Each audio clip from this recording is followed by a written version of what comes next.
with the coke sniffing hounds. Come out of your nightmares and run you to the ground. Run you to the ground.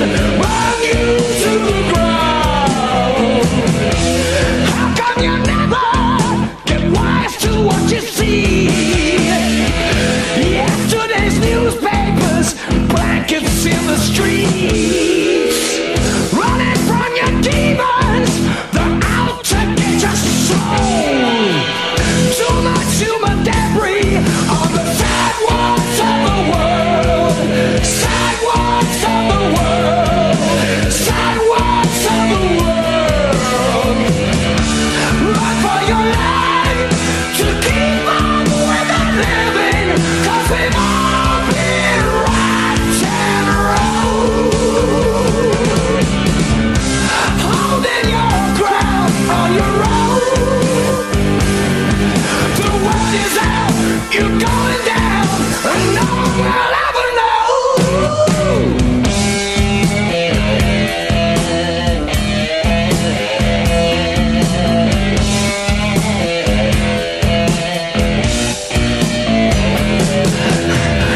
Look at rock and roller, don't ever wanna die.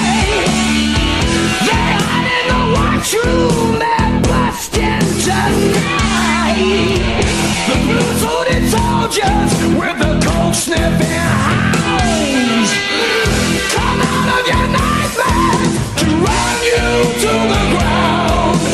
Run you to the ground. Run you to the ground. Run for your life to keep on with the living, 'cause we've all been rocked and rolled.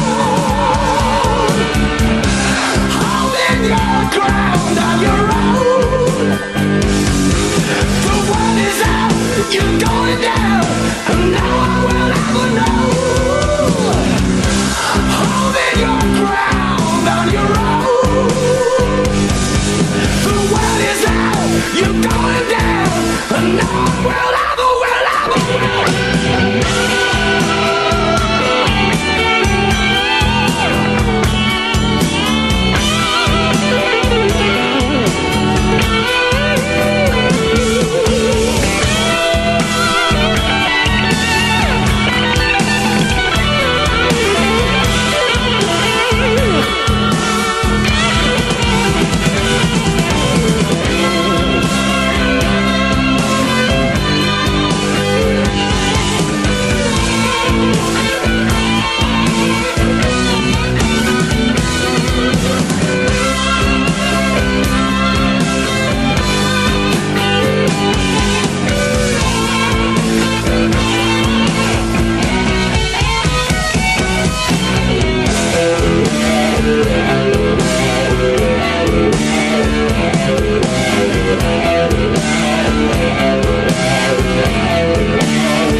when you play the game of love. When he holds you tight, does it feel alright? Just like it used to do when I was with you, making love to you. This burning heart of mine, it still hurts after all this time. This burning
Hey, what's up, guys? This is Jason from Into the Combine Metal Podcast and a previous student of Jason Hundy's from Requiem Metal Podcast.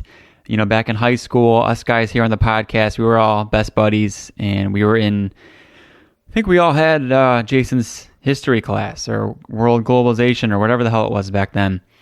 And, you know, besides just getting our school assignments and, you know, grading us and all that, giving us homework to do, he also gave us a lot of metal homework, and we owe a lot to that.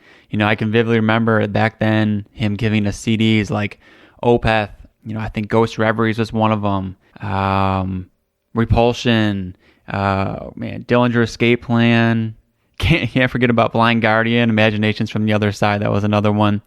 And so many other ones. And back then we were kind of in more of a metalcore phase and just listening to a lot of really shitty music. Just not good. We were younger. We didn't know what we were doing. And thank you, Jason. You know, you helped us. You held our hand a little bit, gave us some good stuff, and kind of directed us on the right path. And we owe a lot to you for that. You know, I'll never forget back in class when we had must have been some kind of a Viking discussion. And, you know, you had us turn off the lights. I think you had some candles lit, and you played us something from one of those early Enslaved albums. And, you know, I don't know what the rest of the class was thinking hearing something like that. And I don't know any other teacher that would do something like that. But I remember just thinking it was badass. So, yeah, all kinds of cool stuff like that back then. I know, you know, one of the best teachers you could ever have, man. You know, not just giving you history knowledge, but metal knowledge. Not to mention the time when I had cut my spleen open snowboarding and was out of school for a week or 2 weeks, and I remember someone giving me a bag of CDs and DVDs that you sent home with them of just metal documentaries and metal CDs and stuff to listen to. Just, yeah, best teacher you could have for sure. So, not to mention the podcast in general. You know, we started our podcast, I don't know, maybe 2 years. No, it's coming up on 3 years now. And, you know, learned a lot from your guys' podcast, just from the knowledge you guys have. You know, you guys were there before us. You know, we were younger. We weren't listening to metal so much in the, you know, back in the heyday of death metal and grindcore and black metal. You know, we came into it later. So having your podcast is kind of a resource to discover some of that stuff. That's huge. So we just owe a lot to it. I love the podcast. I think it's great. And, you know, there's not enough like it, really. There's a lot of podcasts out there, but there's only one Requiem Metal podcast. Really love what you guys are doing with the countdown, and can't wait to hear that 200th episode. Congrats, guys, on getting there, and hoping for many more to come. That was Armored Saint with Lesson Well Learned from the Metal Massacre 2. We had Exodus's demo, Whipping Queen, Vandenburg's Burning Heart, MSG's Rock You to the Ground, and we started things off, of course, with Twisted Sister, Under the Blade. And what you just heard there was a nice little message from one of my former students who has his own podcast, which is pretty sweet. He's a student that I had actually my very first year as a teacher, which was pretty awesome when I first moved down. And I love that he told that story because we recently kind of hooked up together at the Behemoth at the Gate show. And I was kind of reminiscing with him about, remember that time that you got hospitalized, like your spleen was all messed up, and I brought you a big bag of metal? He goes, oh yeah, you know. He kind of was like, yeah, that was like a watershed moment for me and my friends. You gave us like all this cool shit. And what year was that, do you think? That was my first year teaching, or you know what, that might have been his junior year. I had him 2 years in a row. My first year teaching, he was a 10th grader, and that would have been 03, 04. So I probably gave him that bag of metal in like 04. So before the internet completely ruled everything. Yeah, you know, I was gonna say before YouTube. So for those guys, that was probably a pretty huge gold mine. At the time, I was just trying to, you know, do those kids a lesson, give them a little help because they were a lesson well learned. Yeah, a lesson well learned. But they were into cool stuff. I could tell that they kind of had an interest in heavy stuff. But you know, if you like that more, they do a really nice job of two things that really Mark and I don't make a great attempt at doing. One is interviewing lots of bands and important people. I think I mentioned before they've done interviews with Tampa and Swano and lots of cool people. You know, and also covering new stuff. They're really good at that, which is, you know, they're younger than us by a whole generation, so they still have a little bit more. They're hungrier. That hunger, yeah. And I get that. I mean, I think 10 years ago I was way more attuned to like kind of new releases, and not to say that we're like old men and don't like new shit, because I buy new stuff all the time. And that's fine, but it's also like having the hunger to find new stuff that's yours, but also like now I'm more interested in why, like the history of stuff. Like as soon as you hear a couple new things, I mean, of course, that's not everything is like repetitive and redundant, but you hear something where it's like it's a little bit of this, a little bit of that. I think I got to figure it out. I don't need to hear it, but I'm more interested in going back and like, well, what influenced the bands I really care about? The whole history of history as you get older is way more important. Yeah, for sure. and it reinforces your whole love of the genre, and it makes it that much bigger that it's not just this one thing. It was like a million chaotic things that came together to form what we really care about, And literally that's the encapsulation of like my thoughts about why I enjoy doing this countdown. And it forced me to confront a history and to, just in all the research, even just to put these podcasts together, to read about a lot of 70s stuff that in no way would have ever been pushed to sort of find some of that 70s stuff that we put out. I'm sure I would have come across bands like, Tank and, let's see, I'm looking at the list, maybe a Cloven Hoof or, some of those bands eventually. Would you have ever really given that a time of day? I would not have even, attempted to kind of look for stuff like that. So when you're dealing with like, you've got the criteria, like here's the goal we're going for. So you're going to like dig a little more. You have like a narrower field of focus. Mm-hmm. So it makes sense that, okay, I'm going to have to see what did 82 have to offer, not just like, and how did I just want to listen to whatever. Yeah. I know. Yeah. And it does make it is a little bit more sometimes like eating your vegetables, but ultimately feel a lot better, and the nutrition sort of aspect of it kind of comes into play, because now I feel like it's like I've been pumping a lot of weights. I've been eating all the right vitamins. And so like when I like enter the ring of sort of metal-dom again after doing something like even just these 10 episodes, but just the research into, putting the 4,500 song countdown, it's like, I feel like I can take on almost any angle that somebody might come at me with in terms of metal knowledge. I'm not saying I got it all down, because there's still a lot of bands I need to know about, and I know that there's some missing gaps, but man, it really upped the game, for me. You're like doing your drills for like battle. Yeah. Like you're practicing your taekwondo or whatever. Absolutely. So, and before we move on, because we are moving into a totally different avenue in a lot of ways, although it's very similar. Yeah, I was going to say the speed factors there that we were just talking about with thrash. Extremity. I had reached out to Brian Slagle, and he was unable to sort of join us, and I was kind of pumped for maybe the possibility of it, but he's a busy guy, and he had some stuff going on with the California fires that were kind of personally impacting his family and stuff like that. So I just think he just had too much going on. So I wanted to read instead, without having Slagle on the show, about some of his thoughts that he wrote about in a recent book that he published called Metal Blade Records for the Sake of Heaviness, the history. And it's really cool. Great book. I'm about probably halfway through it. I've been reading that along with the Peaceville book, along with, half dozen pop-off books and just different things, But this is about both Metal Massacre 1 and Metal Massacre 2 from 1982. And it's pretty relevant. But he kind of says, in addition to the shows I promoted at LA to support the Metal Massacre records and enhance the profiles of bands like Bitch and Metallica, I had the idea to put on a Metal Massacre show at a club in San Francisco called The Stone. The lineup was originally supposed to be Bitch and Sirith Ungol, but then Sirith Ungol dropped off for some reason. I asked Metallica if they wanted to do it, and of course they agreed. By this stage in their development, the band consisted of James Lars, Dave Mustaine, and Ron McGovney. They had not yet recruited Cliff Burton into the lineup. None of us had any money, so the whole exercise was a somewhat risky proposition. While Metallica had been playing around LA in the later part of 82, they had definitely been the black sheep of the scene there. Rat was starting to make serious waves, and Motley Crue was blowing up, so the scene in town was gradually moving that direction and away from the heavier stuff. But Metallica was so heavy. Their set in those early days consisted of a Blitzkrieg cover, a bunch of Diamond Head covers, and a small handful of originals like Hit the Lights. They just did not fit in. Most of the promoters thought they were a punk band. I knew there was an early scene brewing in San Francisco. Exodus was up there, and a few other bands were starting out. All of it was boosted by Ron Quintana's first fanzine, which had promoted, among other things, Metallica's No Life Till Leather demo from the summer of 82. So we piled into a bunch of cars and went up to San Francisco. The first band, which shall remain nameless, played, and was just awful. So awful that I remember noticing that most of the audience turned their backs. Then Metallica came out, and it was a complete pandemonium. There wasn't a huge number of people there, maybe 200, but those kids just went completely nuts the moment they started playing. It was eye-opening to me and very different from the reaction they'd been getting in LA. I thought, something is definitely happening here. It turned out to be a huge watershed for Metallica and by extension, heavy music in general. For the first time, I started allowing myself to think that they might become a serious band. That felt incredibly gratifying because I'd been involved from the start. On the other hand, I realized that as much as I wanted to continue working with them and vice versa, there was a big problem.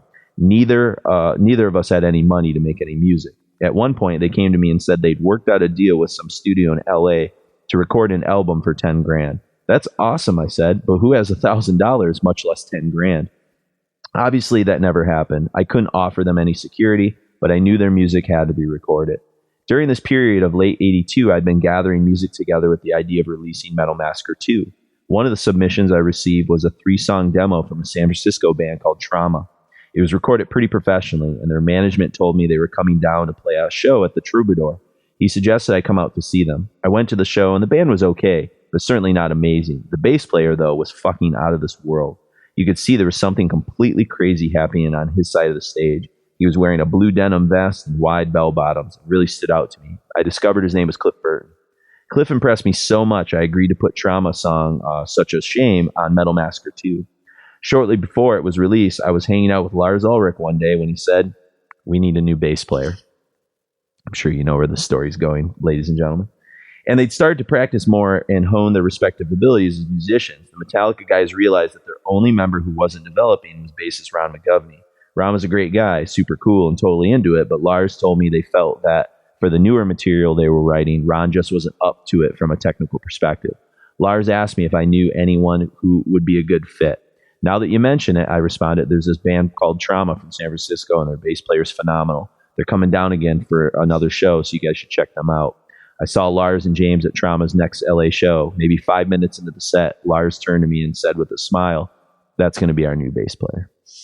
So and then they moved to San Francisco, and the rest is history. The rest, they say, is history. So I thought that was a cool story. I know a lot of people know about Cliff Burton and Metallica. You've probably heard millions of things, but it's from the heard it from another angle. From the mouth of Brian, and again, talking about the impact those Metal Massacre records had in 82 was significant. And so we are kind of moving in a completely different direction that's a little bit more in, I guess, Mark's repertoire, maybe a little bit more than mine, because I didn't do as much research on this scene, but that's the punk, hardcore, kind of avant scene, if you will. Whatever. Art punk, some of this stuff would probably fall under some of it's Plasmatics, Yeah, the performance art, if you want to call it Plasmatics that. But. Yeah, and one band, it's mostly American. There's some British stuff sort of mixed in as well, so it's a smattering.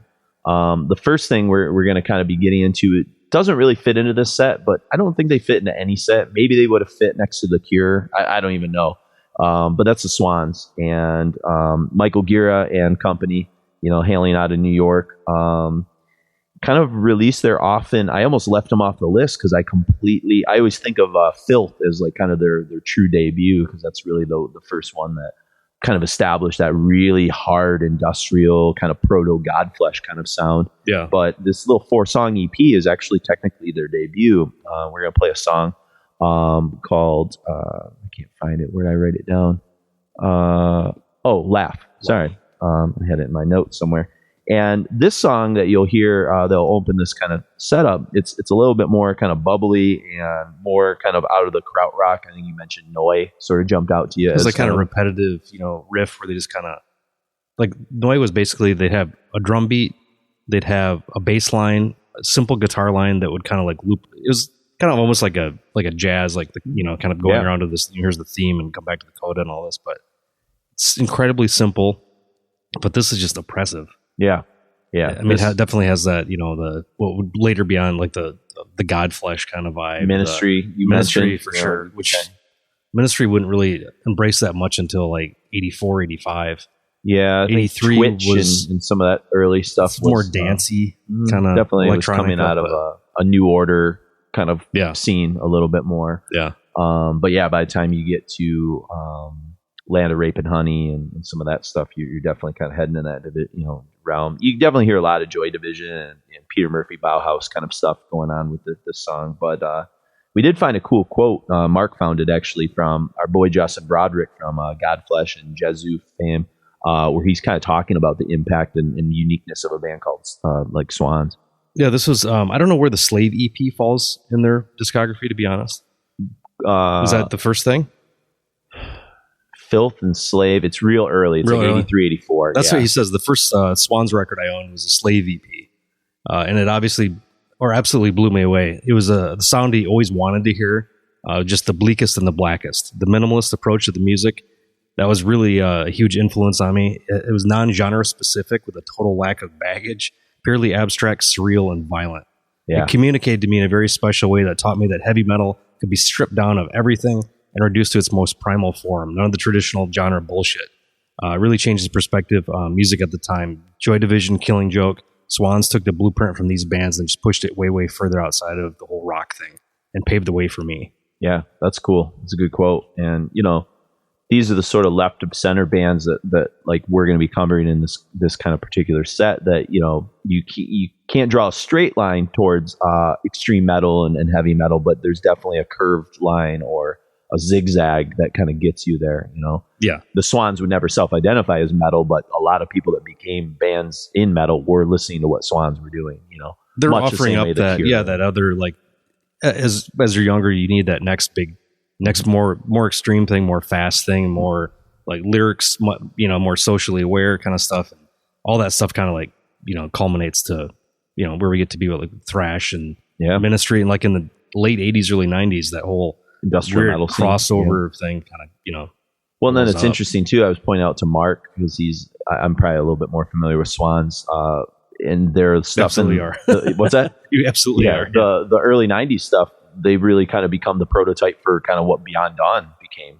This sort of like absolutely goth would be kind of a way of describing it, but not really goth. It's just sort of this morose, very serious exploration of kind of the darker side of humanity and stuff like that. But it's yet strangely beautiful at the same time. It's not unlistenable or no, it's totally listenable. It's not as harsh as like the filth slave stuff that Broderick was kind of talking, which was way more confrontational, but yeah, they're a really diverse, just depending on what era you sort of listen to. I was listening to that double CD that came out in the late 90s. It's like music soundtrack to the blind or something, I think it's called. I can't remember. I just recently picked that one up, and it's pretty oppressive at times, but it's cool. It's good stuff, so I can even see where like bands like Godspeed You Black Emperor would have picked up on that kind of like a lot.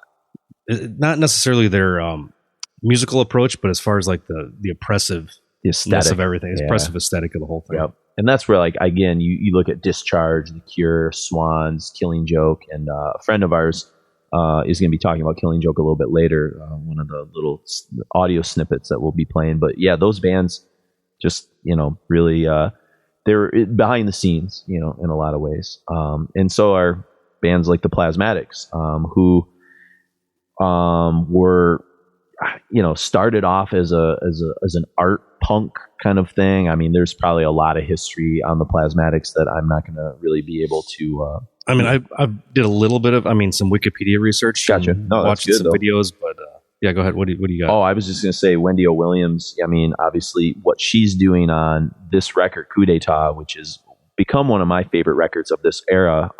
It's so different than I expect it to be. It's more. It's almost a metal record. I know totally metallic, it's just right on the cusp. Even though they looked punk rock, they hung out with punks. I think their earlier stuff before this, the 7 Inches and some of that stuff, were definitely more hardcore kind of feeling. So well, they've even got like a weird, almost like Velvet Underground kind of connection where it was based more on art school performance. Like Ron Svensson, I think he was just the manager of the band.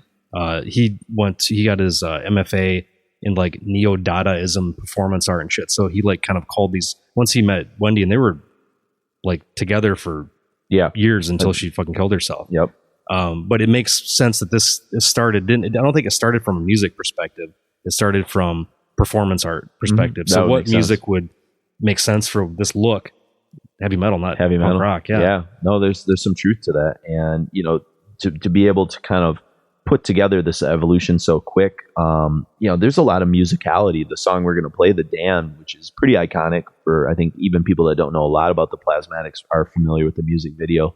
It's like Mad Max. Yeah, it's incredible. And dance on top of the school bus and smashing TV walls. That crash at the end is just like horrifying, especially for that aesthetic of MTV in that era. Like, you didn't see anything quite like that.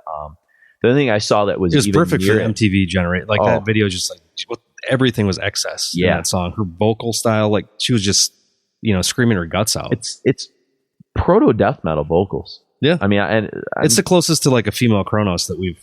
You got Kronos, you've got Wendy O. Williams, you've got what Discharge was doing. Mm-hmm. You're still a couple years away from like Siege and some of that, but even by then Celtic Frost and Bathory had already kind of come out. But I mean, there wasn't a lot that was the snarl she's able to take. It's I don't know, would you call Wendy O. Williams like a female Iggy? Just in terms of like how Iggy was confrontational and the snarl. Well, the funny thing is, he said, Svensson said that true art is about or the truest high art is confrontational. Yeah. Which all this stuff definitely is, especially she's, subverting these expectations of a female singer of being incredibly aggressive, sexual, but not in a demure way at all. Like completely just like here's total my tits. Ownership. Yeah. Like she charge. owns. Yeah. She's in charge. That's I don't think up at that, maybe to way lesser degree, Patti Smith. Yeah. Blondie a tiny bit, but yeah, Wendy Williams was that was just completely like she was in control. She had the power.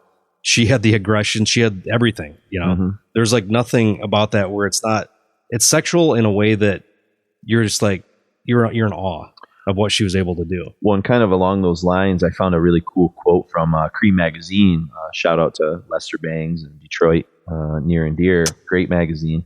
And they called it a breakthrough record. And they, quote, said Wendy was, quote, kicking down traditional barriers and attacked the sexism of those that can't handle it.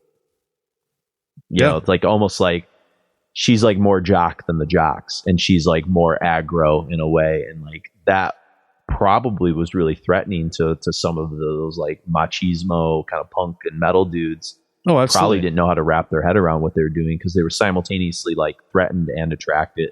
Well, and scared for their life. That's kind of the best, at least for me as a kid. That was always that. As soon as I saw that, not necessarily in her, I was aware of her like later on. But yeah, as a kid, like a strong woman who didn't need me, but wanted, but could possibly want me.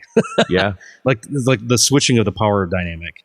Like that was seeing a strong woman that didn't need a man, or that didn't need to fall into like traditional structures of Mm-hmm. society. It was super alluring idea. Well, and I think too, going into the musical side of things a little bit with stuff like Damaged, and Country Fairs was another sort of song I love to play just because the lyrics really kind of hit home in terms of where I teach sometimes with some of the hillbilly backwardsness that's going on there. But there's an incredible amount of musicality.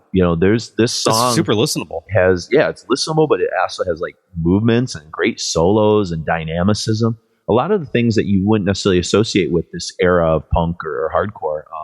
You had bands like the Clash and the Damned that were evolving musically pretty quickly through the years, but they were not evolving in this direction. And this is like crossover almost. Yeah, I would say a song like The Damned to me is the foundation of what Agnostic Front, Cro-Mags, SOD. Early Suicidal Tendencies, Turbo Negro. Yeah, like all that stuff that was just really guitar oriented. It was like 80% metal, 20% punk. Whereas I think a lot of hardcore in this era is like almost like more like 50-50 or like 60 punk, 40 metal. It was almost like tipped the scales a little bit more into the punk category. But this is the opposite of that, I think. Yeah, the speed wasn't really there on this stuff, but that's what all the hardcore stuff was doing at this point was like, Bad Brains. It like was amping up the speed to a degree where nobody could even believe it was real. Yes. Then when you saw it was 3 black dudes that were classically trained jazz musicians playing this shit, like who were also into reggae, and embracing like Rastafarianism and stuff, which is a great transition into the Bad Brain song we're going to play from the ROIR sessions. And this is a band that gets pretty well associated with, CBGBs and kind of playing the New York punk sort of scene. And I remember I was reading in that American Hardcore book, there was a quote from Ian MacKaye, and he just says, like, I think he snuck in, he got like a fake ID or something to go see Bad Brains play. In DC or New York? Probably in DC, yeah. Okay, because they were from DC, but then they played a lot at CBGBs, correct? They got kicked out of basically all the venues in DC, so they ended up. So that's why they ended up 77. Yeah. So I don't know where he saw them, if he had, or 81 is when they moved up. Oh, okay, yeah. I think he said he saw them in 79, so that was probably when they were still in DC. And he just said it was like stupefying. It was life changing. He just said he had never seen anything quite like that. He said he thought he understood what punk was, and then he saw this, and I'm sure the fact that it was, 3 black dudes with dreads, and just like everything was challenging. Well, the speed of the guitars is almost retarded.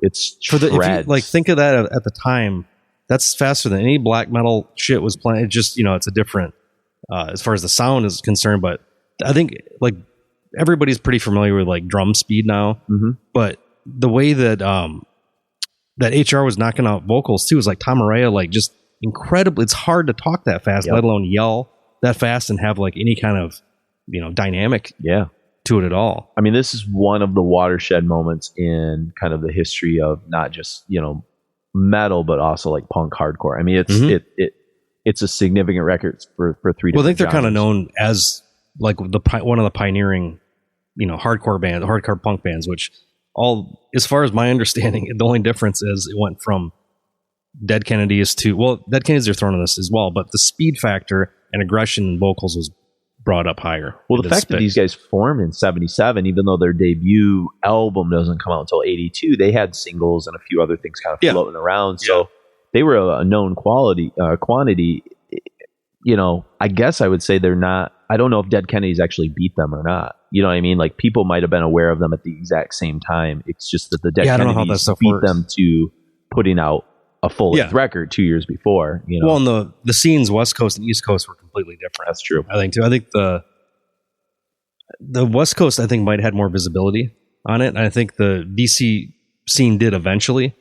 But I mean, the ultimate crossover there is when Henry Rollins joins Black Flag, and the two kind of come together. Yeah, which Black Flag in this year, this would be a good time to kind of mention a couple other records that we won't get a chance to play that came out this year. They put out the TV Party EP in '82. Speaking of Dead Kennedys, they put out Plastic Surgery Disaster in '82. Wonderful record. Flipper released, I believe it's their debut, Generic, in that record. I think along with My War from Black Flag did a lot to kind of create like sludge punk and kind of like that sludgy sort of scene that the Melvins would kind of grab and side 2 of My War is like so people. I think a lot of people stuff. hated that because it was just the opposite of what Black Flag had been. But I think that was a pretty interesting watershed moment. But that's '83. I think is My War. Yeah. And then the other kind of interesting record that fits into what we're going to be talking about is Conflict actually put out their first 7-inch called The House That Man Built, and that was actually on the Crass record label. Oh, great. And then I think their full-length debut comes out the next year. Yeah. In '83. So, but yeah, Bad Brains, I mean, it's really sort of a ground Society's zero. Victims, is that the Society's Victims is Discharge. What the hell's the first Conflict record? Oh, is it Inflict or Isn't it just the Riot Police helmet? I can't think of the Instinct to. I could look it up, but I completely forgot.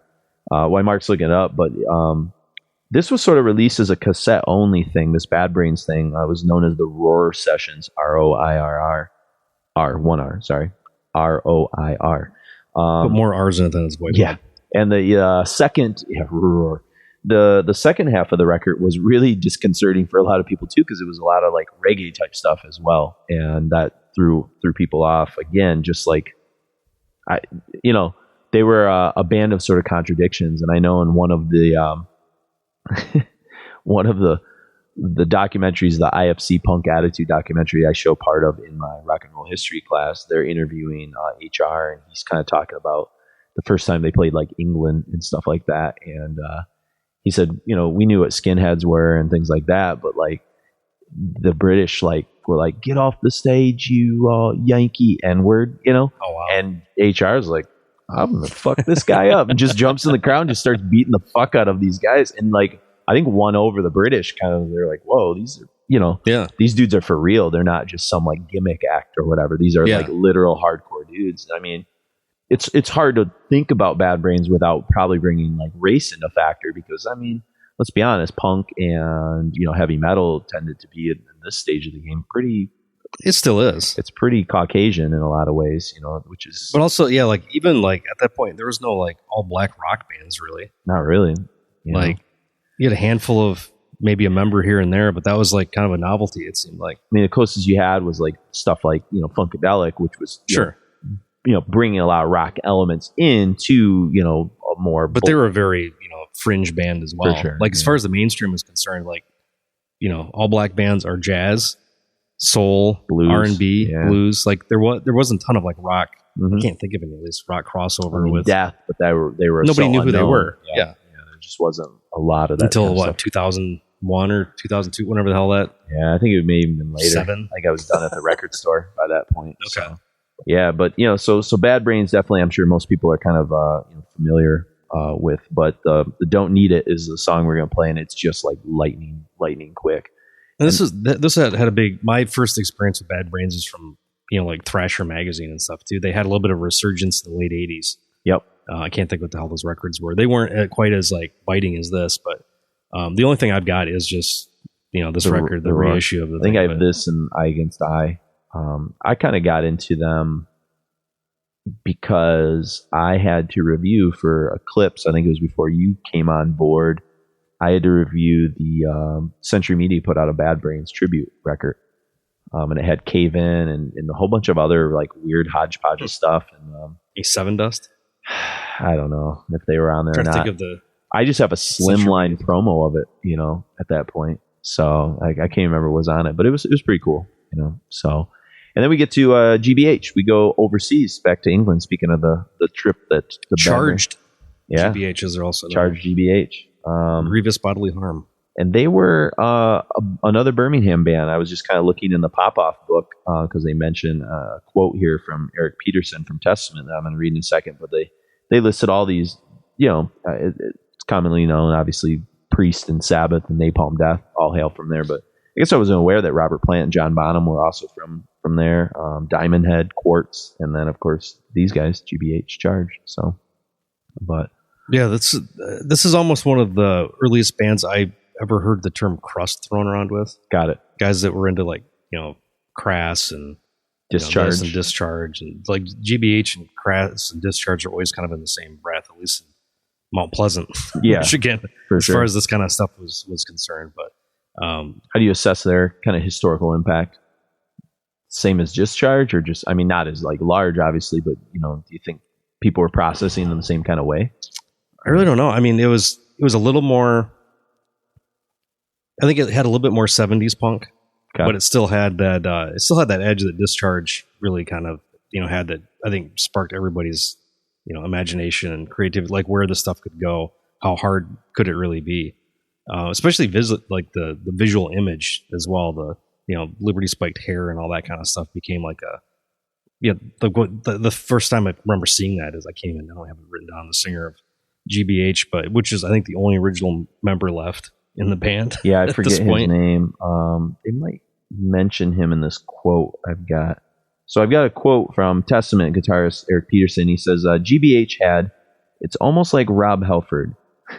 Okay. He goes, you know that song Rapid Fire? How he's got that pinched pounding the world? GBH had that tone. I can't describe it. It's like a guitar tone. His voice just had this certain tone to it. And I think James probably got a lot of ideas from stuff like that. The earlier James, the first demo, No Life Till Leather, so he's kind of associated with Metallica being influenced by GBH. He had there was no gargle to it. It was really clean. I always liked his earlier voice better because when the record came out, because I used to talk to them back then, I was just like, why did you change your vocal like that? How come you don't sing like the demo? And he's all, I don't want to be heavier. But so now when I listen to it, I don't even like the old stuff anymore. He brought the punk into it. It's kind of weird. Just a weird point of view of just sort of associating GBH's vocals with like early Metallica vocals or something like that. But well, that's why, like, as huge as Metallica is, and as much as everybody's talked about a million times, they're kind of where everything came together. where you really had punk and you really had new wave of British heavy metal coming together and becoming its own thing. And they had a huge reverence for the past. They were one of the few bands I remember that really were totally reverent to any of their influences, which I don't know of a whole lot of bands that did that at the time. Like, people would do covers, but who did a whole covers album that was basically like, here's our resume of why we like what we like. Well, in this song we're going to play, Sick Boy, I believe Slayer did a cover of this. It was like a B-side to... Didn't do it for Undisputed Attitude, did it? It was a B-side to that. Okay. It just didn't get put on the record, but I believe they did a cover of this. But yeah, outside, I mean, Slayer did that in 96, I think, when that record came out. Yep. You know, so I mean, they were 10 years after Metallica put the 598 EP out. You know, and for Metallica, I think all those guys were equally well. At least Henneman and I don't know if it was Cliff that was more punk guy because of that. Cliff was more like a prog 70s rock kind of guy. Okay, so it's probably mostly James. Yeah, I think it was James and maybe a little bitish Lars. Maybe Kurt, a little out of Exodus, because I'm sure Exodus was paying attention to some of that kind of stuff. Yeah, Lars maybe a little, but I feel like he was like the Nawabum guy, for sure. Yeah, but yeah, it's kind of cool that you take a band with where each guy kind of brings like a totally different interest into the band, and it like amalgamates into like really cool music. I'm trying to think of another band like that usually I think if you have a bunch of like disparate guys kind of coming together coming from different angles, it makes more interesting music. Yeah. If everybody's on the same page, it's kind of like, but this is kind of boring. But when people are fighting and there's a little challenging each other. Yeah.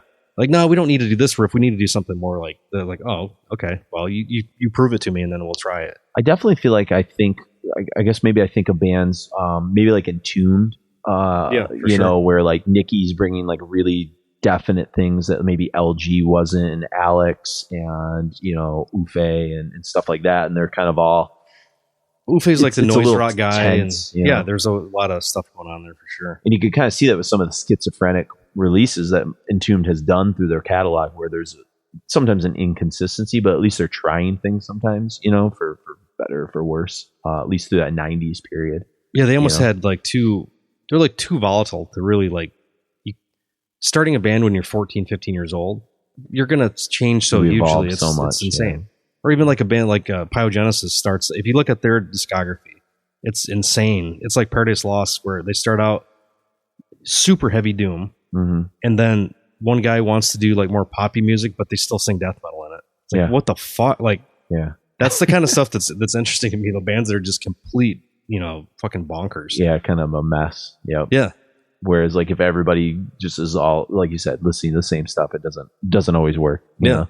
So, but yeah, GBH is, these are bands like, I think when you did that Metal and Punk Unite show, that's what I kind of started getting opened up to. What was that? It was like episode 73. It's when what year that was? Oh boy, probably 2011, 2012, maybe somewhere in that realm. And I mean, I had stuff. I already had, I knew about Discharge from high school, and I think I remember getting it Flat Black and Circular, the Society's Victims box set. Yeah, the complete discography. Yep. And so, so I was into some of those bands just by reputation or whatever. But some of the stuff until the internet, it wasn't stuff you just like ran into unless you were hanging out with like punk or hardcore kids. See, that was the thing is, growing up, we've talked about, I think this episode's so long at this point. I don't remember if we're talking about it this episode or another one, but how the metal and punk scenes are so fractured in the 80s.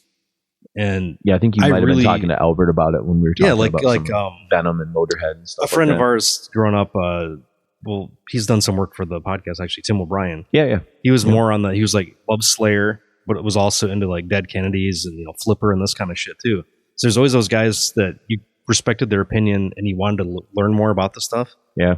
But there wasn't like an open dialogue like there is now about this stuff. So I've always had a predilection for punk stuff, but I never actively pursued it as much because I didn't have as many, friends patriots and stuff that were doing it. So I mean, that's kind of how I discovered like Slint and some of that stuff. It was through like a mutual friend that a guy we both knew named Drew Dealman, who he was more into like punk and Fugazi and some of that kind of stuff, which is cool because that helped get me into some of that side. But he was like, I think you would like this band Slint. They're kind of dark, like in Spiderland. I mean, it's almost like a Catatonia record or something. It's just like kind of it's an odd like. That's like I think one of the indie rock, that's like one of the masterpieces of the whole genre.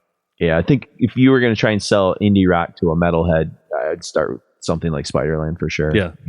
But it kind of, anyways, it's just, if somebody else had given me that record, would I have given it a chance? I don't know. But we already had that mutual respect. I think I got him into Bolt Thrower for some odd reason, but he was a skater. Well, yeah, in college, I had a screen printing professor who was completely, he was an adjunct guy. So he'd just come there from, I think he came there from Louisville. And that's how you say it. Louisville. If you're in the know. And he was like, we were both a little bit older, or we were similar ages. And we just started talking about music, and, I was telling him about stuff I liked, and vice versa. He turned me on to all kinds of weird, shit like Four Carnation and, Pine Top 7, all this. Like, I told him the kind of indie rock stuff I liked, and he's like, It's nice to be able to have that. There was no pissing contest. Just like, well, what are you into, man? Like, you seem like you're into your thing. And well, it was kind of funny because I remember when that moment happened, because I had been into most of that stuff, but I think I had like talked about it a few times, and you just wrong time. You just weren't maybe in the mood to kind of walk. It was like jazz with you. You just kind of had to hit it at the right moment, or whatever. At the right time, or the right person to tell you about it. And honestly, like that, for a dimensionality in terms of like Mark and I's friendship, like that relationship, to be able to like, oh, here's another barrier that's down, and all of a sudden we can, like I can geek out and be like, all right, you've shown me enough metal, now I can kind of like lay some indie rock on you and some of that, and mutual, like where you were finding stuff that maybe I hadn't quite heard of yet or whatever. And, we like found I think we both discovered Red House Painters right around the same time, and just stuff like that. And it was all stuff that maybe we'd heard, like Jonas from Catatonia or other people we trusted also talk about, and it kind of all fit together. Yeah. So, yeah, but I think, bringing up that Undisputed Attitude, that did a lot to change like my perception of like punk and hardcore in terms of like the direct impact it had, because that was at a time, and we talked a little bit about this with Albert, where you didn't have like access to a lot of like literature or a lot of like scholarly history yet about what got some of these bands to where they were. A lot of bands weren't writing like biographies. You didn't have some of these bands are only 5-6 years. 33 and a third books coming out like you see in influx of today. Yeah. So for me to like have Slayer wear this badge of association, it was such a validation of that scene for like people who were really impressionable like me, because I was still in high school, and I was way like, for whatever reason, I got into Discord, and so I just through the people like probably my friend Drew and others, like I was way into Fugazi, and by default Minor Threat. Minor Threat was a huge thing in Mount Pleasant too. It was like it's a crossover to every. It was just around, and so when you buy Undisputed Attitude, and there's 3 Minor Threat songs on there that you're like, for me, Slayer was like my band, and I was a high school kid, and all of a sudden I'm like, Slayer's covering Minor Threat, like that was like cool, like it was like, I don't know. It's a validation of your taste too. It was way cool, and so a lot of people shit on. Not as many people shit on the Metallica, EP, but a lot of people had a really hard time with the Undisputed Attitude album. I don't know why. Yeah, it's not meant to be that serious. It's just kind of them having fun. It's the same. It's the same aesthetic as what Metallica did. Yeah, but it's more like because this it is wasn't all the punk metal songs though. Yeah. You know what I mean? Like Diamond Head was at least metal, and that was still kind of, when did that thing come out? Like 90. What's that? Undisputed Attitude? 96, I think. 96? Yeah. That's when like the punks and metalheads, they're more kind of like, okay, whatever, we're fine together. But like that's still there was still an ownership. Maybe it was more your generation that cared about it. I don't think people my age cared, because I think people my age by 96, we were, I hate to say it, but like we were listening to like Deftones and Korn, and Deftones and Korn were like people that like metal, hip hop, and punk. You know what I mean? Like they just merged these like all the genres started to kind of like, for sure fall away. And like now it's not even a thing. Like I was so used to growing up in a scene that, well, you couldn't, if you wanted to hear the stuff, you had to buy the stuff, or you had to know somebody that would tape it for you. Mm-hmm. So you had much more of like an investment. Now it's like information's everywhere. Anybody can hear any piece of music that's ever been recorded almost, which is insane. Yeah, it's fun. So I can't even understand where those people are. Like kids are coming from now. We saw a band last night. There was this, free jazz amalgam with like a 60-year-old guy, a 58-year-old guy, and 2 dudes in their 20s doing random blips and shit. Noise stuff. The guitar player was doing like Frank Zappa like guitar runs the whole Yeah. time. He's Peter this, Fripp shit. yeah, he was just Peter this, Fripp. Robert Fripp. Robert Fripp shit. Yeah, this old. He looked like somebody's like Uncle Mike that just came back from a Lions game. Like he was wearing Yeah, just like a solders in the basement plain or something. gray sweatshirt and like Yeah. you know, and he just to see him just doing these like crazy like I don't know like progressive rock Yeah. kind of runs and What's stuff. it's weird that like I don't know what that would have done to me if I had access to everything. If I would have not, I probably wouldn't have the same ownership I do of it now. Yeah, And I'd probably just be much more of a kind of whatever, you know. and there's something liberating about that.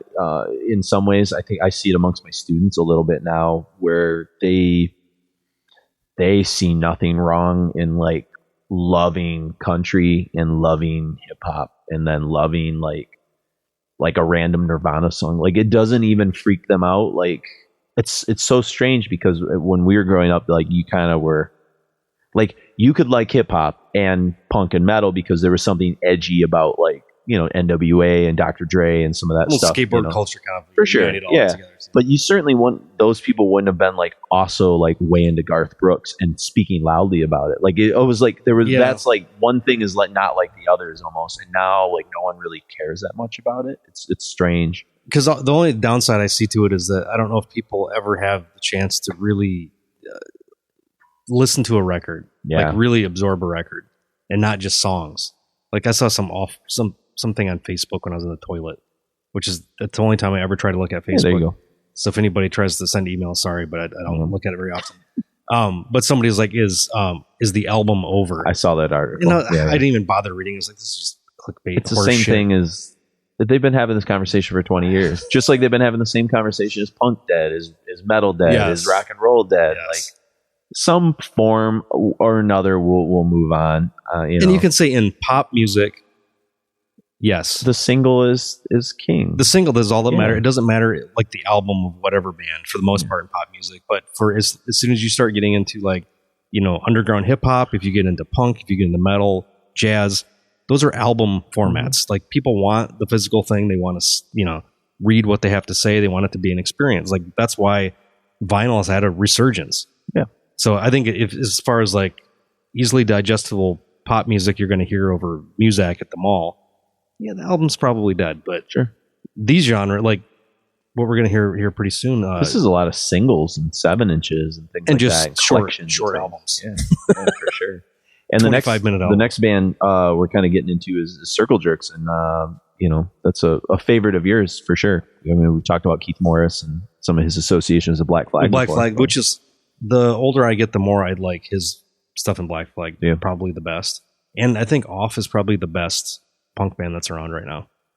I don't know if you've listened to them much. That's his new band, right? Yeah, well, it's been around not for new, but his like quite a his, while. I'm trying to his think of the other- current band. Dude, is yeah, the same it's thing. you know I this. feel like they've been around since what, late 90s, maybe, or mid 90s. No, it's 2000s. Is it? Yeah, Okay. it's on. Maybe Stuff came out on Vice. Confusing it with ALL. Yeah, totally different. Totally different. Yeah. But it's a bunch of young guys that, well, in comparison to Keith Morris, who's I think he's 61 or something. Probably. Yeah. But he's probably my all-time favorite hardcore vocalist. Really? There's Okay. just enough, like it's got a little bit of the whininess of Jello Biafra. Uh-huh. The speed is there, but he can also yell, and he's a great lyricist as well. But see, I've seen Off probably like, Jesus, 5 or 6 times. Oh, okay. Now they usually come through. They played that Berserker Fest a couple years ago. Gotcha. But that's kind of like everything. If anybody wants to hear what 80s hardcore could be at its like penultimate, I think the last 3 Off records are absolutely fantastic. Kind Who of puts them out? Vice. Vice? Oh, okay. I don't know what other bands they put out, but you know, Vice Media, who does all Yeah, this. so it's associated with Vice, the Yeah. TV show and the newspaper. And Yeah, stuff like yeah, right over. I've got the first 4 EPs Oh, wow. thing in there from Vice. They do a great job with it. So, That's cool. but yeah, the Circle Jerks always kind of been. That was one of the early punk bands that I heard through punk guys that for some reason just clicked with me. It was fast. The riffing seemed like more thrashy, Mhm. and they kind of like as they went on, they had a little bit more cross. As every punk band that lasted more than 2 years, It seemed like had a little bit of they like went more into the cross. metallic kind of thing. But I think that's inevitable, though, that was going to happen because, you know, one of the deficiencies of punk is sort of the DIY almost the embrace of not knowing what you're doing. And I think as a musician, you're naturally pulled towards wanting to know more about what you're doing and to become more proficient on some level. And as you become more proficient, you're just like the natural evolution of proficiency from punk or hardcore is metal, because you start just, like doing more chord progressions and what's riffing the evolution of a fast, power chord? Metal. Like what else? Where can you really go? You go from Minor Threat to Celtic Frost. Yep, indeed. Now this record from that we're talking about, Wild in the Streets, is this their debut? No. Okay. Group Sex is in 1980 as their first. That was 80. Yeah, because he was out of the band by 80 then. Yeah, he started Circle Jerks in 79. Okay, wow. With Greg Hitson who would go on. He was in Red Cross and would go on to form Bad Religion. Oh yeah. Yep. And then Circle Jerks have like broken up a million times and tried to get back together, but then I guess I didn't realize Group Sex was that old. That's really funny. It's crazy. Yeah. But Bad Religion was so popular that they didn't want to stop their touring cycle. I was huge into Bad Religion as like a teenager. That was a big. And I can appreciate some of their stuff, but it's just that I was the guy that what I glommed onto was the early shit that was a little more aggressive, and when it started getting more poppy, for sure, I was like, I just don't like. I guess then because Bad Religion totally set the groundwork for Green Day and all this kind of and there's an artistry of it. I guess it's sort of like I try not to hate Dokken for like giving birth to like Trickster. I try not to hate Rage Against the Machine and Hellbit for giving birth to like Limp Bizkit. Like there's a correlation there somewhere. Sure. But I think what Bad Religion was probably doing in like the mid '80s with like Generator and some of that kind of stuff was pretty revolutionary. Look Against the Grain was good. Yeah. That was like every like skate video had that as a backdrop in it. So it was like a cultural thing. It just didn't. Something about it just didn't click with me. By the time that band was kind of apexing, you guys were in Sweden and Finland, like what I mean, on some level, like it just was way. But at one point, screen. we were listening to Carcass, NWA, Bad Religion. Yeah, I can see that. God, what was that? Like Fire Hose? Remember that band? Yeah, Mike Watt. There's like a bunch of just like weird stuff that was all kind of fast. Sam Hain, that's where I first kind of figured out about them. I think that Danzig, the first Danzig all record, that stuff everybody fucking loved. That's all associated. I almost want to say with the skate culture, though. Yeah, that's why I think I gravitated more to that culturally more so than I was an awful skateboarder, but I loved the culture. I hung out with skateboarders all the time and never skateboarded. I was that guy, So I was the guy that would like ride around, but I would never do tricks. I'd just sit there and smoke cigarettes or something. But then we could talk about, music. It was great. And how open-minded everybody was about stuff. And the skaters appreciated me because I had metal cred and so, what I mean? Like I wasn't a poser. They just knew I wasn't a skateboarder. So that was like the first inclusive like subgenre, like clique that I remember seeing as a kid, And it was big in Mount Pleasant. It was bigger than some places. You know? I mean, we had like a war with like the police of where you were allowed to skateboard and where you couldn't. It was a decade long. Yeah, because I was probably the maybe second generation of like when it started getting big, and like the magazines were everywhere, the videos were everywhere. Like 89, probably like Tim O'Brien was that we mentioned earlier was like kind of in the same kind of boat, and that's where the whole like all the metal and punk kind of we didn't have to have those same those badges of honor, all that. Like no, it's all cool. We're all in skate culture. It's fine. Well, and I think like even like bands like Slayer, I feel like got a lot of attention from like Thrasher magazine and stuff like that all the time. They skateboarders always seem to be like cool with Slayer. And hip hop people are into Slayer because of Rick Rubin. Yep, absolutely. Like Mount Pleasant where we grew up, probably 95% white. Yeah. So there wasn't I didn't know a whole lot of like African American kids that talked about culture. I knew like 2 or 3, but we never talked about music. Well, even like talked about comic books. Public Enemy sampling, Angel of Death, on It Takes the Nation of Millions and stuff like that. So like Slayer just had this like it was like one of those bands just everybody kind of liked. That's why American or Deaf American, it was such a perfect like cultural touchstone for the mid 80s. Mm-hmm.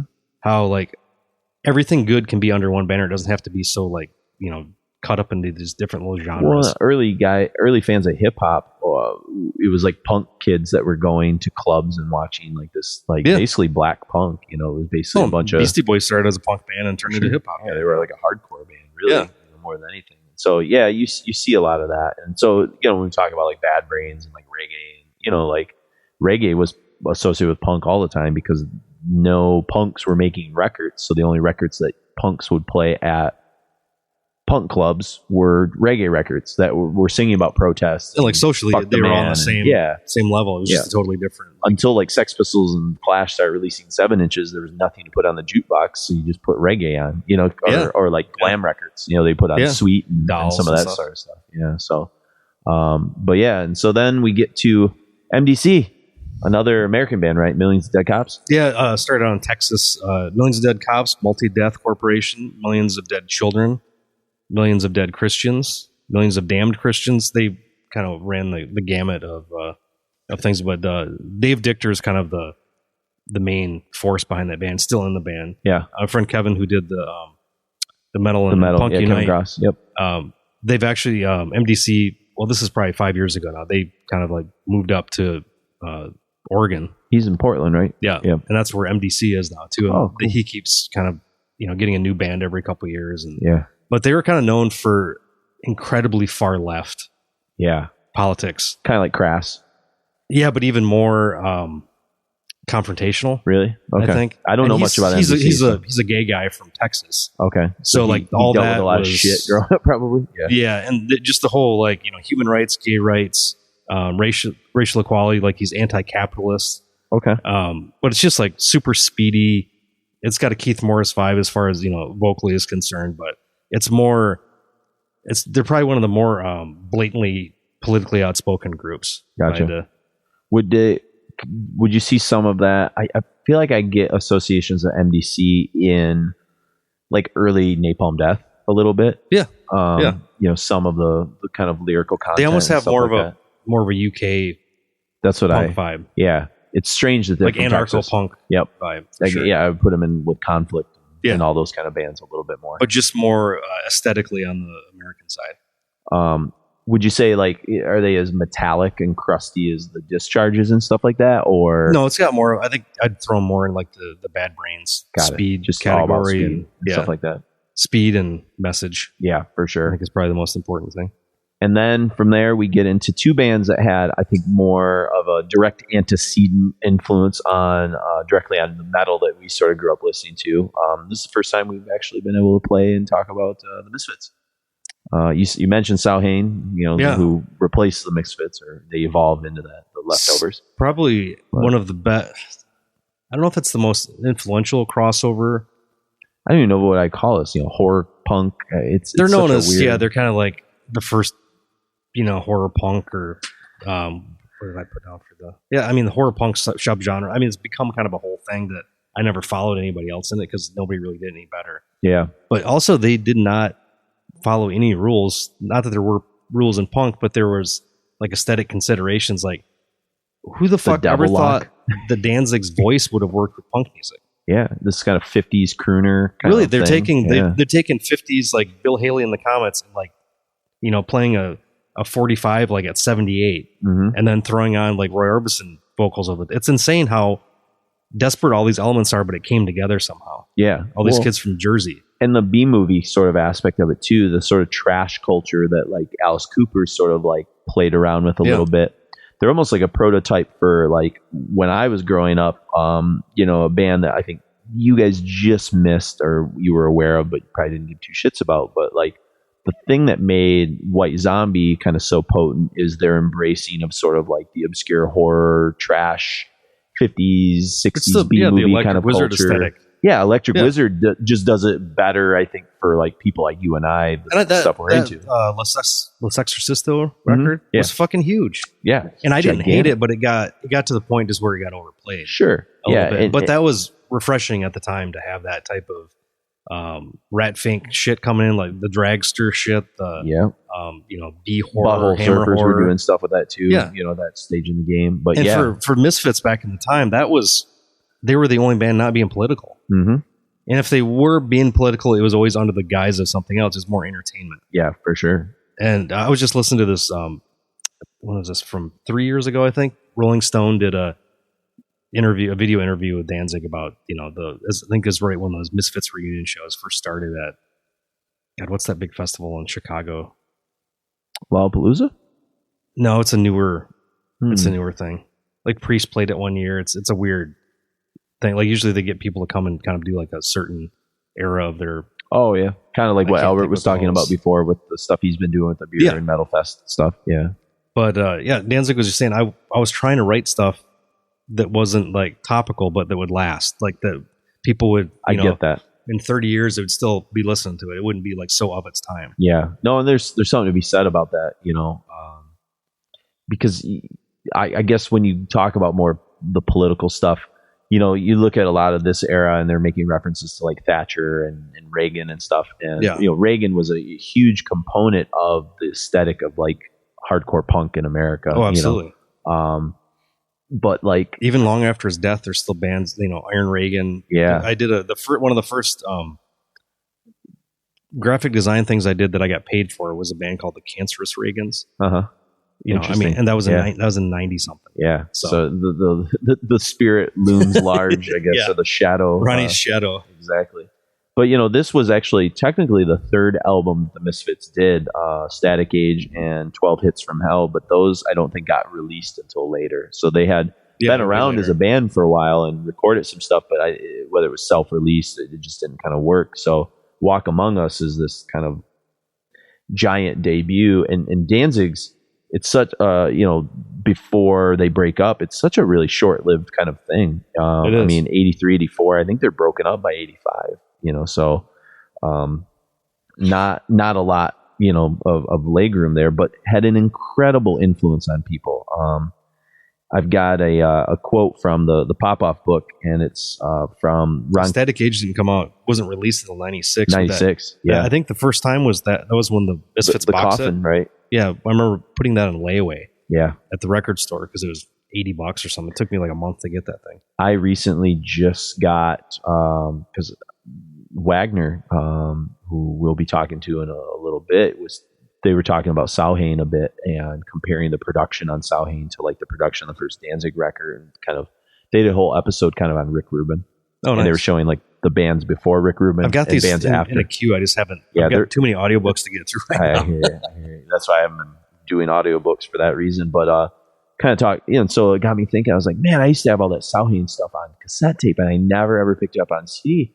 But I know there's like a box set out, and I started looking. I was like, holy shit! Yeah, it's expensive. But I found like one decently priced one on Discogs, and I was like, you know what? Fuck it. I'm just going to pull the trigger. I'm going to regret if I don't do this. It's only going to go up in price. Danzig 1 through 4 LPs are insane. Really? They've never been reissued. Oh, so just the early, like 90s, late 80s. That's the only time you could ever get. Yeah. That's crazy. Yeah. Who owns the rights to those? Def? They might have referred it back to Danzig. And he's just holding on to them? I think he's going to reissue them next year. Okay. I'd love to get the first 4. Yeah, that'd be great. Yeah. I'd even get the 5th for me, but no, 4. Black Castle I'm just Devil. kidding. 4. Yeah. I thought a lot of people only say the first 3. So I think the first 4 are great. I love 4. 4's like enough doing experimentation that's not like embarrassing. Yeah. Like what would happen in the next couple records. It's very of its time, of that like kind of grungy alt metal thing that was sort of floating around, but very tasteful in the way that and like there's some Helmet industrial Meantime tinges, like there. that little whip song. And Yeah, shit. for sure. But I associate Nine Inch Nails and Ministry with that alt metal thing too. Yeah, because it's like it's metal adjacent, but it's like not right there. You know. But this is a quote from the Rampage Radio, Ron Quintana, the guy that Slago was making reference to on the Misfits and their punk influence on metal bands especially. And he says, Cliff and James were totally into Misfits, and I didn't get it for the longest times. I didn't like the Misfits. I thought they were generic and bland, and so they played them so fucking much and sang their songs so much at parties that we all started liking the Misfits.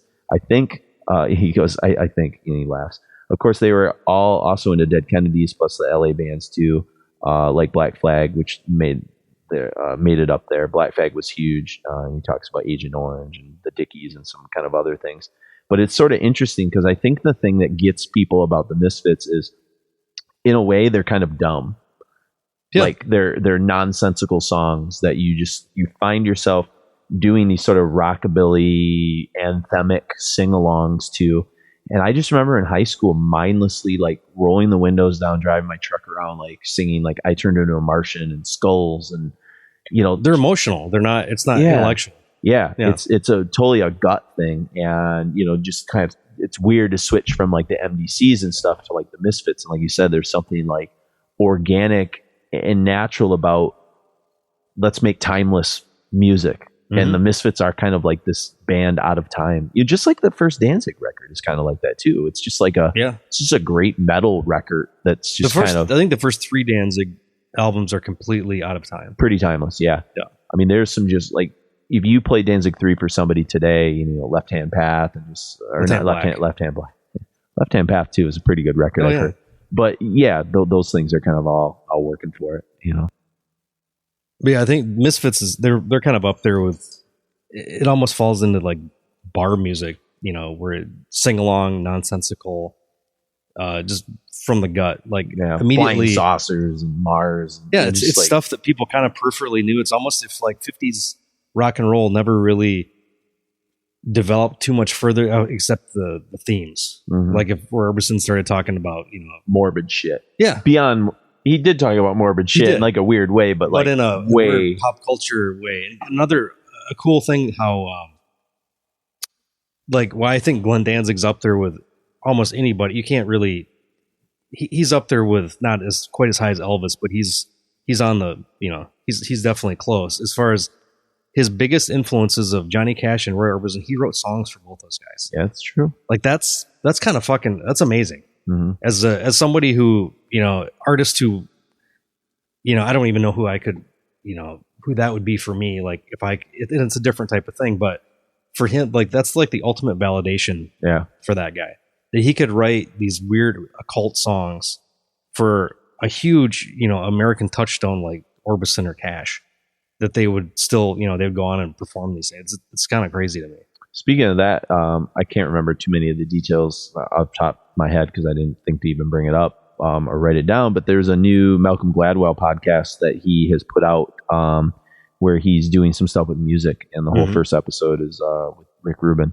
Oh, nice. And they talk a little bit about like how Johnny selected the artists that he wanted to cover, and a lot of times Rick would just sort of bring songs to Johnny that fit like a certain aesthetic or value or whatever. And so I don't know if Johnny Cash was like aware of Glenn Danzig on any kind of like level other than just like this song is interesting to me, and like almost like used it for what it was. It was kind of cool, so the conversation. I'm trying to think what the one was. It was 13. Yeah. Yeah. Because I think that might have been Rubin might have brought that to him. That's what I'm saying. Yeah. Rubin was always but I think bringing these. Danzig was like, well, you're working with John. Maybe you should like give him this. I think there was a little bit of that. There's a little bit. But still, the ultimate validation is that he heard that. I was like, oh, this seems like it was written for me. Yeah, yeah. Like that's. It was. It was Glenn's a weird dude, but he's definitely tuned into what he knows what he likes, and he's incredibly respectful and reverent of anything that he cares about. Yeah, yeah. Because Rubin the podcast was so new actually that Rubin was kind of talking about like how a lot of his stuff was getting burned up in Malibu. He was losing like a lot of artifacts and things like that. Yes, and he's Buddhist, so he kind of was okay with it. He just kind of was like, they're just things. It's fine. But it sucks from like master tapes somewhere else. Yeah, and I don't know if it was more like memorabilia kind of stuff. I'm not really. He was non-specific, or if he got into the details, I've unfortunately forgotten them. But it was an interesting podcast. I can't remember what it's called, but I like Malcolm Gladwell's revisionist history, and so this was like kind of recommended to me at Rick Rubin. So I was like, yeah, whenever Rick Rubin's being on. a Buddhist when you're rich. This is true. Yeah, this is true. And then we get to something that's kind of in the same weird category as Misfits, only from this perspective, that they, unlike, say, MDC or GBH or Discharge or some of these more politically minded bands, they definitely talked about politics, but they did it in kind of kind of a mindless rage, if you will, and that's the Exploit It. Troops of Tomorrow was the album that kind of came out, and in researching them, I didn't realize that they were as controversial as they are in terms of their reputation. Yeah. They were really kind of known for lacking in intellectual sort of elements and more just kind of like screaming and like Primal rage, which I think unleashed maybe some of those more like really concentrated, like aggro hardcore that kind of defined the rest of the decade. The shirtless dudes like in mosh pits and like some of the stuff that's maybe unattractive to me about hardcore on some level. The machismo sort of element of it. And I'm not saying that Exploit It created that, but it might have been like an accidental, like Frankenstein's monster that kind of that's grew like out a of some thing of of, like you can say with, Pantera and stuff as well. Like, for sure. Is it the people that came to the music, or did the music create the people? Nobody really knows. But also they're Scottish, which is a little bit that was strange. Interesting. Too. They've always had like a kind of working class vibe. And that's maybe that like non-intellectual but working class rage. It's sort of coming from like that place. And there's lots of sing-along shit, but it's all blatantly political, like super political. That's what was my main thing there. Yeah, a lot of anarchy lyrics and things like that. Dirty, fast. I guess maybe where I read about, and might have been the Ian Glasper book a little bit, which incidentally, I did find confirmation that Ian Glasper wrote for Terrorizer. I was looking back in an not crazy. Yeah, we're not crazy. I was looking back in an old issue that I kind of keep for research purposes. It's the history of 80s underground issue. It's really cool. It's neat. It's got Discharge. It's like a lot of really, really fun stuff. And sure enough, he's reviewing some things in there. But anyways, they had literal conflict with conflict. I don't know if you knew that. No. The people that supported the Exploit It were called the Barmy Army, and the people that supported the conflict were called the Conflict Crew. And there was like kind of like tribal. Well, it's conflict is more like intellectual and like lefty. Where were they? Were they Birmingham? I can't remember. I mean, they're England, I think. Yeah, I think they're British. Okay. So, but yeah, there was a little tension kind of going on that scene a little, which I kind of found to be interesting. Yeah. And then of course people are going to know the song we're going to play, UK 82, because when you combine it with two other songs from Troops of Tomorrow, War and Disorder, you get my introduction to Exploit It before I even knew that it was Exploit It, and that's from the Judgment Night soundtrack. Slayer and Ice-T, UK 82. Yeah, and they just obviously supplanted the UK 82 lyrics with stuff about LA 92 and the riots that had just kind of recently happened, in the wake of the Rodney King trial and stuff. So history, man, it's great. It's awesome. Yeah, so you get a mashup of the Exploit It on Judgment Night if you're familiar with that. And then I did not know also, and I'm not really that familiar with this movie, but it's a movie called Made in Britain starring Tim Roth from 1983. It's the opening closing credits song UK 82 is. So no, I've never seen it. Yeah, I mean, my first awareness of Tim Roth is Reservoir Dogs, Yeah, and then, me too. So, but yeah, so it's interesting that like what were some of the political elements you kind of pulled out, because I just pick up kind of like the yelling, the anarchy. And that's some basically kind of that, I mean, if you look at like song titles, it's almost, it seems like working class fighting against the the classists and all this shit too, and that that the UK and the greater British kingdom is. I mean, God, watch any British TV show, and it's obvious they're still trying to like shrug off the class system. Yeah, like it's crazy how much that's affected every single level of their society. I remember when I had always studied that and researched it, and when it became kind of like pop culture clear to me is when I lived in England, and my host brother, who was 14 at the time, who I hung out with a lot. I was in college, but he was the only host sibling that lived in the host family house. Mm-hmm. The others had all moved away. And instead of saying like, that's awesome or that's cool, he'd say that's class. And I was like, that's weird. And like, I kind of broke it down. I talked to some older people about it, and they said, yeah, that's that kind of slang term is just like, they're just very class conscious there. Yeah. Not to say we aren't, but we have a little bit more social mobility. That's the thing. Like that's the big thing is that, you keep that stiff upper lip because who knows who's going to see you. You can't, look like you're weak. You can't, look like you're too uppity. Like, yep. Any British person I know that I've talked to, a handful of times, it's insane how much that's like emotions are not something that's supposed to be like, anger is okay. You can drink and push it all down deep, but you don't talk about stuff, man. Yeah. You talk the way you get out. You show people you love them by getting in a fight, drinking. I mean, this is obviously stereotypes. That's like what Chris talks about at a Russian wedding. Yeah, he said it's not a real Russian wedding if there's not like a fight that breaks out. And it's like honestly like a thing, I guess. I didn't know. Well, that's like there's a not to go completely off the rails, but I'm listening to this audiobook called The Social Leap, basically talking about our evolution from, primates to humans, and how like for some reason then there's still that conflict and combative thing that's inside of us that we could be, if we were like with a total stranger and somehow we get into a fight, or like there's some type of something that makes us have some type of conflict and we walk out of it okay, like unscathed, or we're closer once we have conflict and that we share together. Yeah. Women not quite so much, but men have this weird like gladiatorial thing that's kind of in our band DNA. Of brothers kind of thing, the battle kind of thing. And you can have like a guy you grew up with your entire life and you're not as close as to the guy that you were in war with. Yeah, for sure. Yeah. No, I get that. I mean, I remember getting in like playground fights and then you'd be like best friends the next day. Yeah. Like you worked it all out or whatever. If you could let it go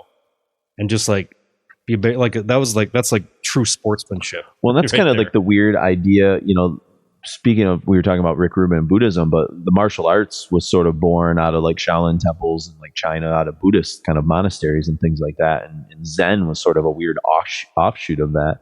And Zen sort of was the one piece of Buddhism that was like okay with violence. It kind of got around the whole like non-violent sort of aspect of Buddhism.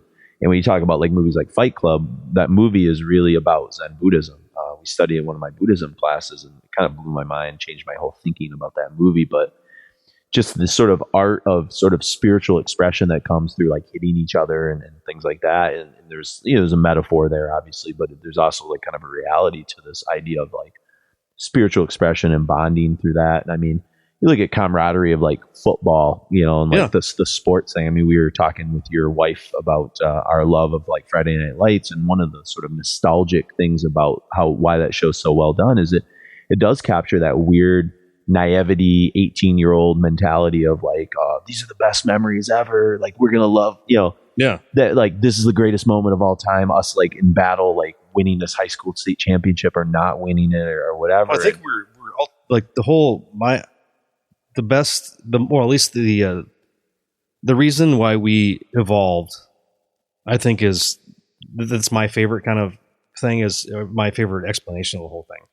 is that we're just, we're killers. Mm-hmm. That's the whole reason. Like we evolved because we killed meat, we killed each other.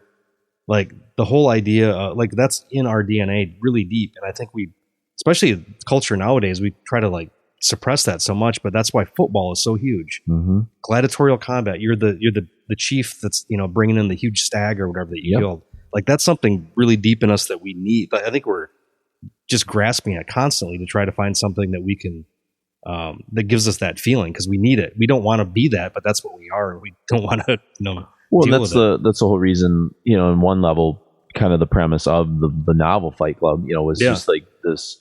The great, we're a generation raised by women, like kind of thing. Like we've been emasculated or something like that, and so it's a constant conflict because like in the system I teach in schools, like schools are not boy friendly at all. They're really designed for conformity and like that's sort of not being agreeable. But that's for a teenage boy. It's not really like where the maturity is at. Really, and they've done studies like with middle school boys that like you should just take middle school boys and don't even put them in classrooms between like basically 6th and 8th grade. Take them and just give them shovels and give them tasks to do, and just like they'll evolve and mature and they'll build like social relationships through working together that will actually benefit their learning as equally as if you were just sitting them and making them like sit in these like classes where they can't stop moving. Guys need a rite of passage. Yeah. We don't really have that as men in this. I mean, women, I guess to some biological degree, they have, menstruation is like something, but guys don't have any. They had to make something up for guys. Yeah. And I think that's another thing. Like we need ritual, like a lot of this, modern society is kind of fucking with us a lot. Yeah. Fucking with our like our base tendencies Mhm. a lot, and we're really off. Yeah, I don't want to get. I don't want to get like. I don't want to go there. But yeah. But I think there's something kind of interesting about that. So, all right. Well, I think I think we've explored machismo and all that stuff as much as we can. So yeah, we got a pretty hefty set here of music. We're gonna get kicking with the Swans and Laugh, and then we've got Plasmatics, The Dam from the Coup d'Etat record. We've got Bad Brains Don't Need It from the ROIR sessions. GBH's Sick Boy from City Baby Attacked by Rats. Then we've got Circle Jerks with Leave Me Alone from Wild in the Streets. MDC's Dead Cop / America So Straight. Misfits Skulls. I want your skulls. I'll be singing that. And then the Exploited's UK 82. So enjoy. And it's probably our shortest set. Wow.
Żołnierz bezludna żołnierz. Flachers nie mehr Gorpsesness.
Gift for the hate, with their clubs and guns, they do it all for fun. Dead cops, dead cops, dead cops, dead cops, big bad and blue, they're in the clan too. Retaliate this sport, let's put them to the torch. Dead cops, dead cops, dead cops, dead cops.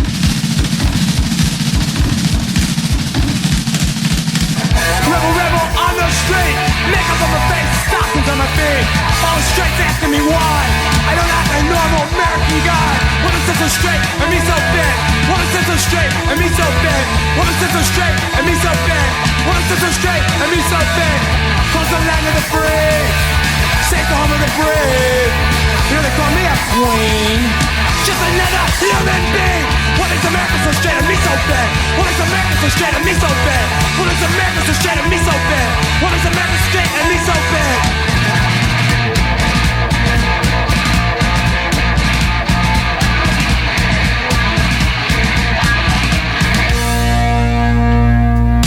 Your authority and your power has turned you sick and sour, and your justice is a lie, and we're gonna fight until you die.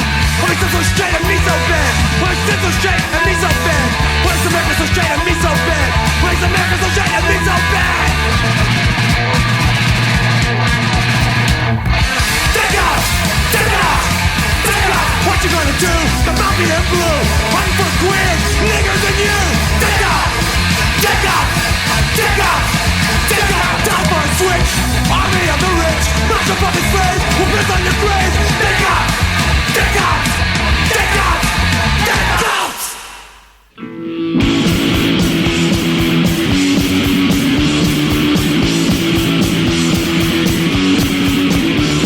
The cops so high and hell is on left. Side after enough sizes, the blood drains down like devil's rain. We'll live tonight. I want your soul. I need your soul.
Hi, Ben Ash here, and first off of the bat, congratulations to Mark and Jason for their 200th episode of the Requiem Metal podcast.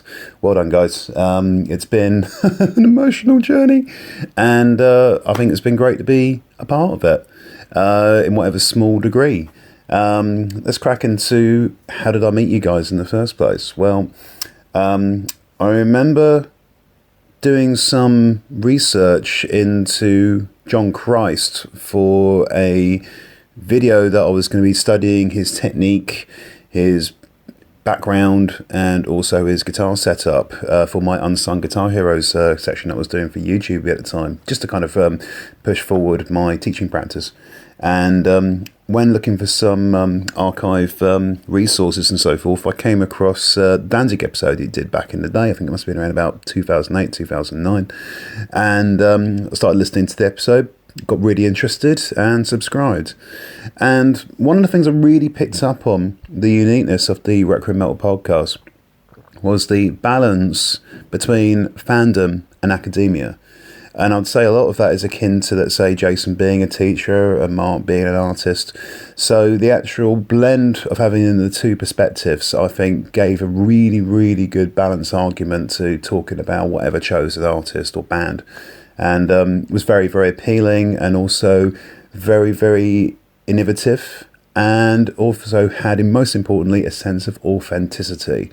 You could tell that, this wasn't fake, and that these people were very much into their music. And because of the generation divide, obviously Jason being a bit closer to my age in 30s, there are certain things that I will relate to more with Jason, and there are other stuff that Mark will relate to with an older generation.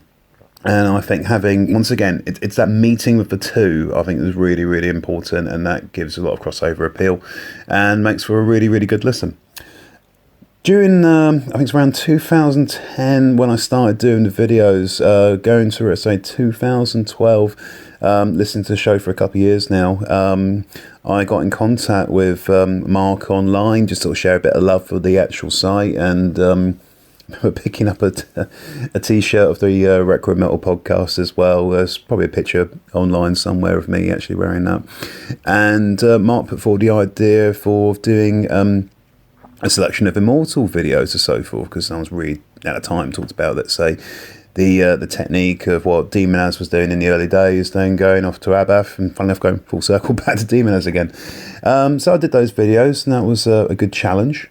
And I do believe that was a year before I started working with Carcass, and the next 5 years there changed my life. And in between that period, Mark and Jason were still along for the ride, which is wonderful. And I got to meet Mark at the Maryland Death Fest in 2013, I do believe. I think the Melvins were playing there, and Boltfire, rest in peace.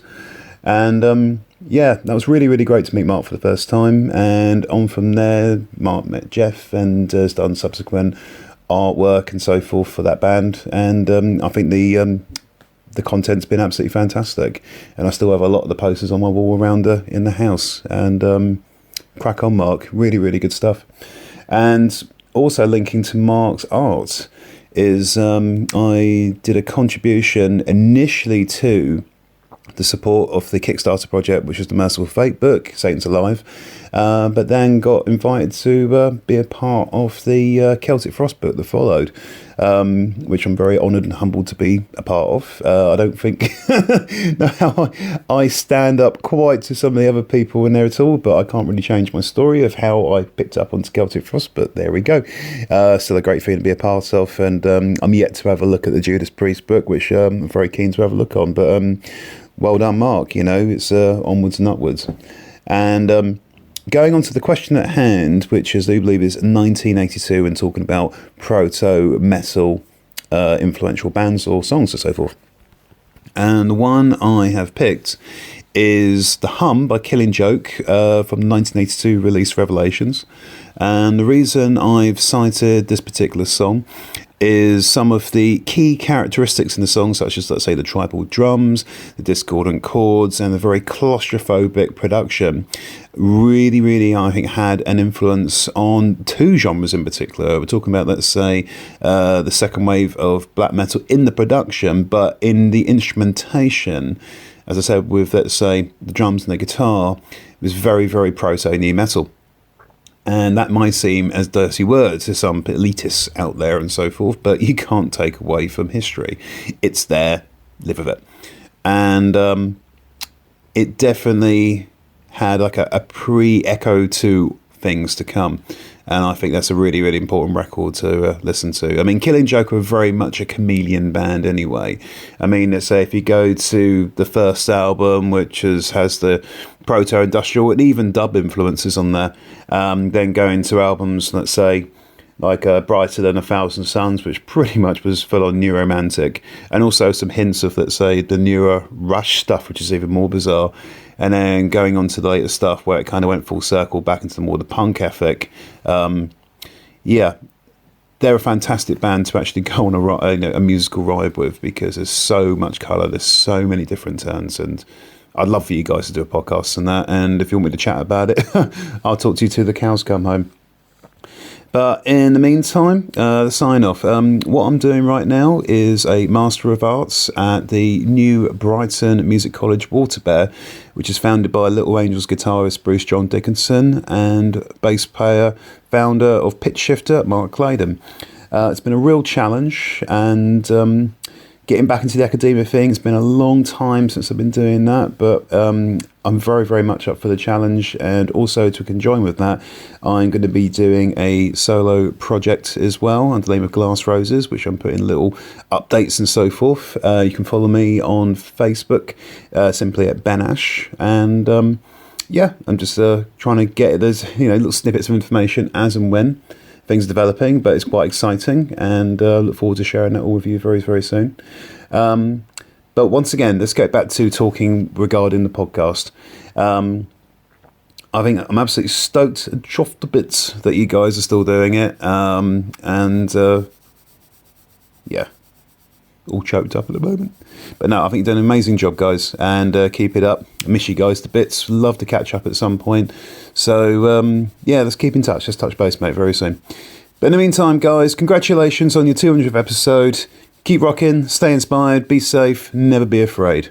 Check it out, guys. You just heard the Exploited with UK82, Misfits with Skulls, MDC with Dead Cops, America So Straight, Circle Jerks with Leave Me Alone, GBH with Sick Boy, Bad Brains with Don't Need It, and Plasmatics, The Damned, and of course we opened up with the Strange song from the Swans and Laugh. Also, thank you for Ben Ash for a really nice reactionary clip there that he sent us. That's a guy, he kind of has a bad memory though, unfortunately, because not only did he get an opportunity to meet you, Mark, but he actually met both of us in Chicago when we saw Carcass at the House of Blues there. So sure, I'm just more rememberable. Yeah. So I'll have to remind Ben that he has actually met me too as well. But it's kind of cool him mentioning some of the Killing Joke stuff. So, so thank you again for all the contributors that have sent their well wishes and things like that. And speaking of some awesome contributors and friends of the podcast through the years, we are joined by another very special guest. One very famous in the progressive community and other communities, Jeff Wagner. Welcome. Thank you very much. Hi, Jeff. You talk way too highly, but I appreciate it. You guys are amazing. I want to congratulate you on how many 200 episodes. Yeah, it's right. It's been a ride. Yeah, this is episode 200 right here, and it kind of coincides with the 10-year anniversary. But I mean, we took some hiatuses, so we probably would have been like well past 200 at this point, but still, just serendipity. We won't look a gift horse in the eye, So you're number one. I don't think there's any other metal-oriented podcast that's gone 200. So again, congrats. Yeah, at this point. So, and speaking of podcasts, we haven't talked to you since you started Radical Research, which I'm a huge fan of. I've put a dent in my wallet the last few months, I'll be honest with you. I love hearing that, and that's the best we can hope for, because you don't started a podcast to cover all these super obscure bands, for any kind of financial gain. Obviously, you know that. Oh, but, for sure. Yeah. But it's great because we have had people send us pictures of like this whole stack of CDs of like Italian prog that they've bought, or two people have said I went out and bought all the Panthymonium stuff. I'm like, wow. I knew that could even happen. A couple of the missing things I had for Panthymonium as well. Yeah, that happened for me. So that's a huge compliment. But and plus, I had that Carabujan like years ago and just kind of sold it in one of what Mark and I refer to as those like college binges where you're like desperate to buy something new. So you're like, I can part with this, and then you regret it years later. Sure. Sure. So what got you guys to decide let's do this? Well, Hunter, my buddy Hunter Ginn and I, and just kind of incidentally, he's the drummer of this band called Canvas Solaris, who are just a fiendish tech metal band. He and I have been just friends for years and have these uncanny similarities in terms of our musical opinions and our likes and dislikes. And we align on so many different weird levels. And that's, of course, forged our friendship and been the source of a lot of fun conversations over the years. And we also, a few years ago, thought we'd co-write a book on the whole post black metal avant-garde Norwegian thing, In the Woods, Vedwen Zende, Oliver, all of that stuff, because we're huge fans. That's one of our favorite scenes to kind of geek out on regularly. And that kind of evolved into a podcast just because I think there were a number of things that would seemed a bit daunting about that project. And we thought, well, let's just do a podcast. And I had gotten into this podcast on Seinfeld, of all things, called Signcast, and I was really turned on by it. And of course, I knew, what you guys had been doing over the years. You were kind of like the only music podcast I'd really ever listened to much. So I kind of dove in at the deep end, in a sense, being kind of naive, but we just decided to cover sort of left field prog and metal that wasn't being covered anywhere else in podcast land. Because even though I don't listen to a ton of podcasts, like I knew what was out there, and I researched it, and I didn't want to add another podcast to the music podcast pile that would have been redundant because 5 other podcasts were covering the same sort of stuff. I mean, so nobody's covering, the William Blake album by Ulver. Nobody's covering Nidrolog from the UK, this prog band. Nobody's covering, or usually not covering Disharmonic Orchestra. I can't remember if you guys have talked about them. So, not directly, Yeah, we did like an hour and a half show on them. You know what I mean? And that's kind of where we wanted to come from and provide that for people who get turned on by weird shit like that. So I was going to say that's kind of the fun motto that when we've had you on for various shows, is the keep it weird, and it's not necessarily progressive metal. I think in your eyes, you just like things that I think are constantly challenging themselves, regardless of whether they move in heavier directions or less heavy directions, or you know what I mean. That's kind of always been my feeling with your philosophy based on reading the book and just having you on the podcast and talking about this stuff before, Yeah, absolutely. But at the same time, like we all are, we all start with kind of the basic stuff that hits you in the gut, Motorhead and Kiss and on and on and on. Which is going to be some of the stuff we're going to be talking about with you in a couple minutes, which is kind of fun too, to hear your perspectives on the very non-progressive-ness of bands like Kiss, or, you know what I mean? Like, because that stuff's fun in its own right as well, Sure. But I'm really honored that you guys have brought up Radical Research Podcast, and hope people check it out if they have interest in left field stuff. Where can people find it? Just iTunes, various websites, things like that? Or just search iTunes Radical Research Podcast, and it'll come up. It's also on Stitcher if you use that for your podcast listening. It's there's radicalresearch.org, which is our website. That's kind of my favorite place to go because we have a little blog section that we're trying to bulk up here pretty soon.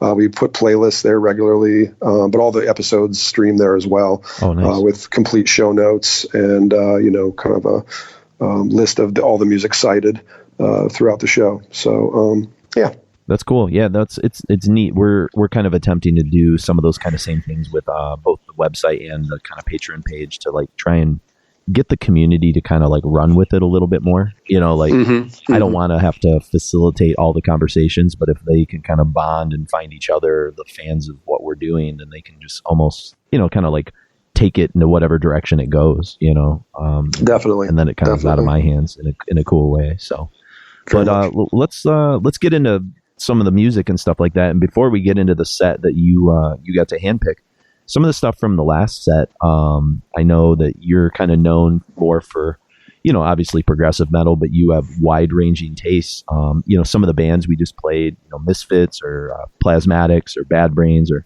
any of those bands kind of strike you, or the influence that those kind of bands had on the music that you like, or some that jump out to you from this era of the early 80s that you're interested in? Yeah, in the early 80s, those were all names I knew but had no real familiarity with. And it was only later that something like Bad Brains I explored, through Quickness or Eye Against Eye. Definitely had some appeal to me. I was actually in a band that played, Bad Brains cover, House of Suffering. Oh, okay. What instruments do you play?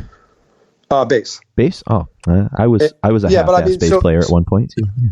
Yeah. So through that, the guy that I was in a band with was into say Big Black, and all these bands from the early '80s who, maybe not at the time, but eventually kind of came onto the radar of metal fans, came to my attention. Melvins, No Means No. So you talk about Bad Brains, you mentioned Misfits. That was a band that I latched on to much later. Really got into the Earth AD album. I still think that's a masterpiece. Walk Among Us is just a great piece of songwriting. I mean, that just shows Glenn Danzig as a top-notch songwriter. So I love that stuff. And Plasmatics. Plasmatics, I thought that would be an interesting one for you. Oh yeah, especially Coup d'Etat. Yeah, especially Coup d'Etat from '82. I believe that's '82. Yeah, nope, that's the record we played. Yep. Exactly. And they were known to me back then too, because they opened for Kiss on the Creatures of the Night tour. And being a big Kiss fan since the earliest days that I can remember, probably my diaper days, I got to see Kiss on the Creatures of the Night tour, and Plasmatics opened up. So technically Plasmatics was the first live band I ever saw. And at the ripe age of 12 years old or whatever it was, I'm seeing Wendell Williams with electrician's tape over her nipples, squirting water on herself as she goes up a forklift, cutting guitars in half and smashing shit with sledgehammers. And I'm like, wow. I mean, I kind of knew at the time I was being damaged, in the best way. It was like, wow, Kiss was pretty brave to have that open up. I was going to say, how did the Kiss crowd meld with the Plasmatics crowd? That seems like a very strange mix. It seemed to work pretty well. Okay. Yeah, it seemed to work pretty well, at least in Dubuque, Iowa. I remember the crowd being pretty titillated by it. No pun intended. Yeah. And it was amazing. It was definitely a spectacle, and I don't think a lot of the people there actually had much familiarity with Plasmatics music, but it went down well. And I think at the time, Plasmatics were kind of moving into this more metallic area. Well, for sure, something that they had evolved into. Yeah, the song we played, I know you don't know, but we played The Dam. So. Which and Covered by Destruction. Yep, exactly. That's just got all kinds of great dynamics that are very metallic. Obviously, I'm pretty aching. Oh, for sure. Too, that's a really really good album. The one of the songs I mentioned in our previous set was Country Fairs, because of teaching where I teach, and we have this gigantic fair called the Armada Fair, and it's that song attacks everything that I just kind of don't like about the community that I teach in sometimes. Some of that. I mean, the community is great, but there are a few issues, and I feel like that song gets right to the heart of it. So every time I hear her kind of sinister, I don't know, it's great. I just that whole record I've really, really grown to love in the last few years, especially doing this countdown and stuff. So. Yeah, and it's cool because that stuff that you mentioned, from '82 not being, maybe metal, but back in the day it seemed very separate from metal. But I think in hindsight, everybody kind of realizes that there was a very similar impulse with that stuff as much as there was with the metal stuff going on. Sure. In the more and somebody in mainstream metal camp was smart enough to see that and bring them aboard, which is pretty wild. Sure. So yeah, most definitely. So the stuff Jeff got to do kind of something unique. I think I talked when we talked with Albert that Albert really wanted to talk about Tank, and that was really his thing. When we had Chris on, we sort of just crafted a playlist we thought Chris would want to talk about. It had some kind of European flavored melodic metal, which is kind of one of his specialties. And then with you, I kind of reached out and I said, hey, here are a bunch of records that are in '82 that we're thinking of covering. Just pick out, five or six of them, and you just wrote back and said, all right, here's the 5. So which is cool. Yeah. A lot of great records there, but it was pretty easy. I have some favorites for sure. Yeah, no, that's awesome. And I guess we're going to start with the most, mainstream of them, or at least in terms of mainstream, in terms of impact in 82. And I think at the start of the show, we sort of talked about, the records from this year that define 1982 more than almost any other records. We mentioned, of course, Number of the Beast and Venom, Black Metal. And I think in that holy trio or unholy trio would be Screaming for Vengeance from Priest. So the floor is yours, my friend. Thoughts on that record, why that one or what that means to you in the pantheon of Judas Priest and metal and things like that. Yeah, I think even back then, everybody kind of knew that Priest was coming out of this moment where, yes, granted they'd had British Steel, and the critic in me now, in hindsight, looks at British Steel as kind of a weaker album. And, if we're looking at the thread of all that great run of Judas Priest records. But at the time, British Steel made a huge splash, obviously with Breaking the Law, Living After Midnight. But then came Point of Entry, which I think even at that time, everybody kind of was kind of lukewarm about. It's got the ultimate Priest song ever, Desert Plains. I think that thing's so amazing. Fantastic song, I think a lot of people probably agree, but I'm sure a lot of people agree too that there's a lot of junk on that album. And it's not a super memorable listen, the whole thing, No, and it was on the lighter side in terms of the production and the attack and everything about it. And I don't think people expected Priest to come, no pun intended, but screaming back, because they really did. They just opened up that album and just attacked, and it was really pretty much full throttle the whole way through. You had some of your more melodic depth, but that was Priest anyway. You would kind of expect to get something like that from them. Sure. It wasn't all super fast tracks, but it was an incredible in a way, a comeback, really. And it really fit into the scheme of 82. Things were getting heavier, harder, faster. Bands like Anvil were kind of being talked about. Priest always moved pretty well with the moment and the time, yet stayed Judas Priest. And I think they did that so well with Screaming for Vengeance. So yeah, it's an amazing album. It's legendary for good reason. Yeah, and I think it was kind of a rebirth, at least for a little while, because you got that, and then you got Defenders a couple years later. Those are companion albums, if there have ever been companion albums. So what do you think might be the direct kind of influence that came off of that record? Do you think it influenced more the stuff that was happening in the California scene, both with a little bit with thrash and kind of the burgeoning kind of hair metal stuff, or do you think it had, because we're kind of on the downswing of Nawabum and some of that stuff by the time you get to 82. So, where's the global impact from that record? Because it is a huge record, Do you see there to be children of Priest that kind of come after that record, Oh, definitely. And I think you hit the nail on the head. I think a lot of them were American and Californian. I think, if you look at an Armored Saint or a Liege Lord, I'm sure those guys were totally all about that album and that band at that time. Mm-hmm. So I think they were probably inspired to keep doing what they were just starting to do.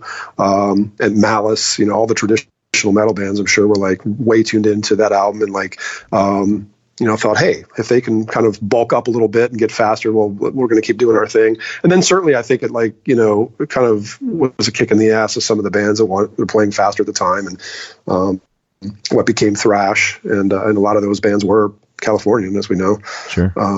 So I think it had probably more impact on the U.S. fans than anywhere else. Not to say that there weren't Europeans that latched onto it. Certainly there were.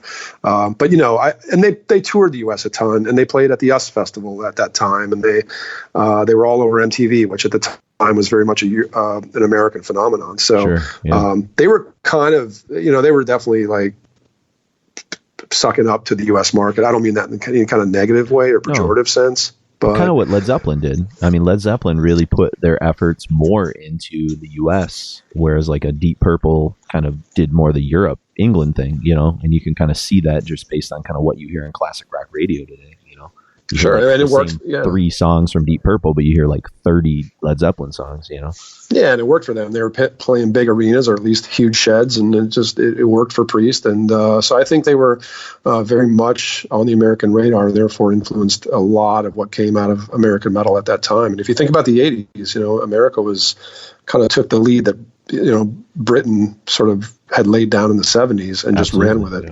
Just ran with it. Yeah. Well, and then like songs, it's kind of a nice full circle thing. Sure. And, I think, and also showing that you can have these balls to the wall songs like the title track or the Hellion and Electric Eye, which we'll talk about in just a second. But then you have the pretty gigantic radio hit with You've Got Another Thing Coming, which kind of showed almost a model for some of those, I guess, those LA bands that were kind of wanted that commercial with a little kind of side of heaviness. I mean, I don't know if you see any correlation there, if that's just more of a continuation of Living After Midnight or something different that they're doing with You've Got Another Thing Coming, I think it's a continuation of Living After Midnight, but an improvement on Living After Midnight. I think Living After Midnight, at least for me, is just kind of junk. Yeah. And it's just so obviously kind of this empty-headed anthem attempt. And You've Got Another Thing Coming became huge. It was the video. Mm-hmm. It's one of their most well-known songs to this day. But I think that song has also a ton of substance. I mean, the guitar solos kill.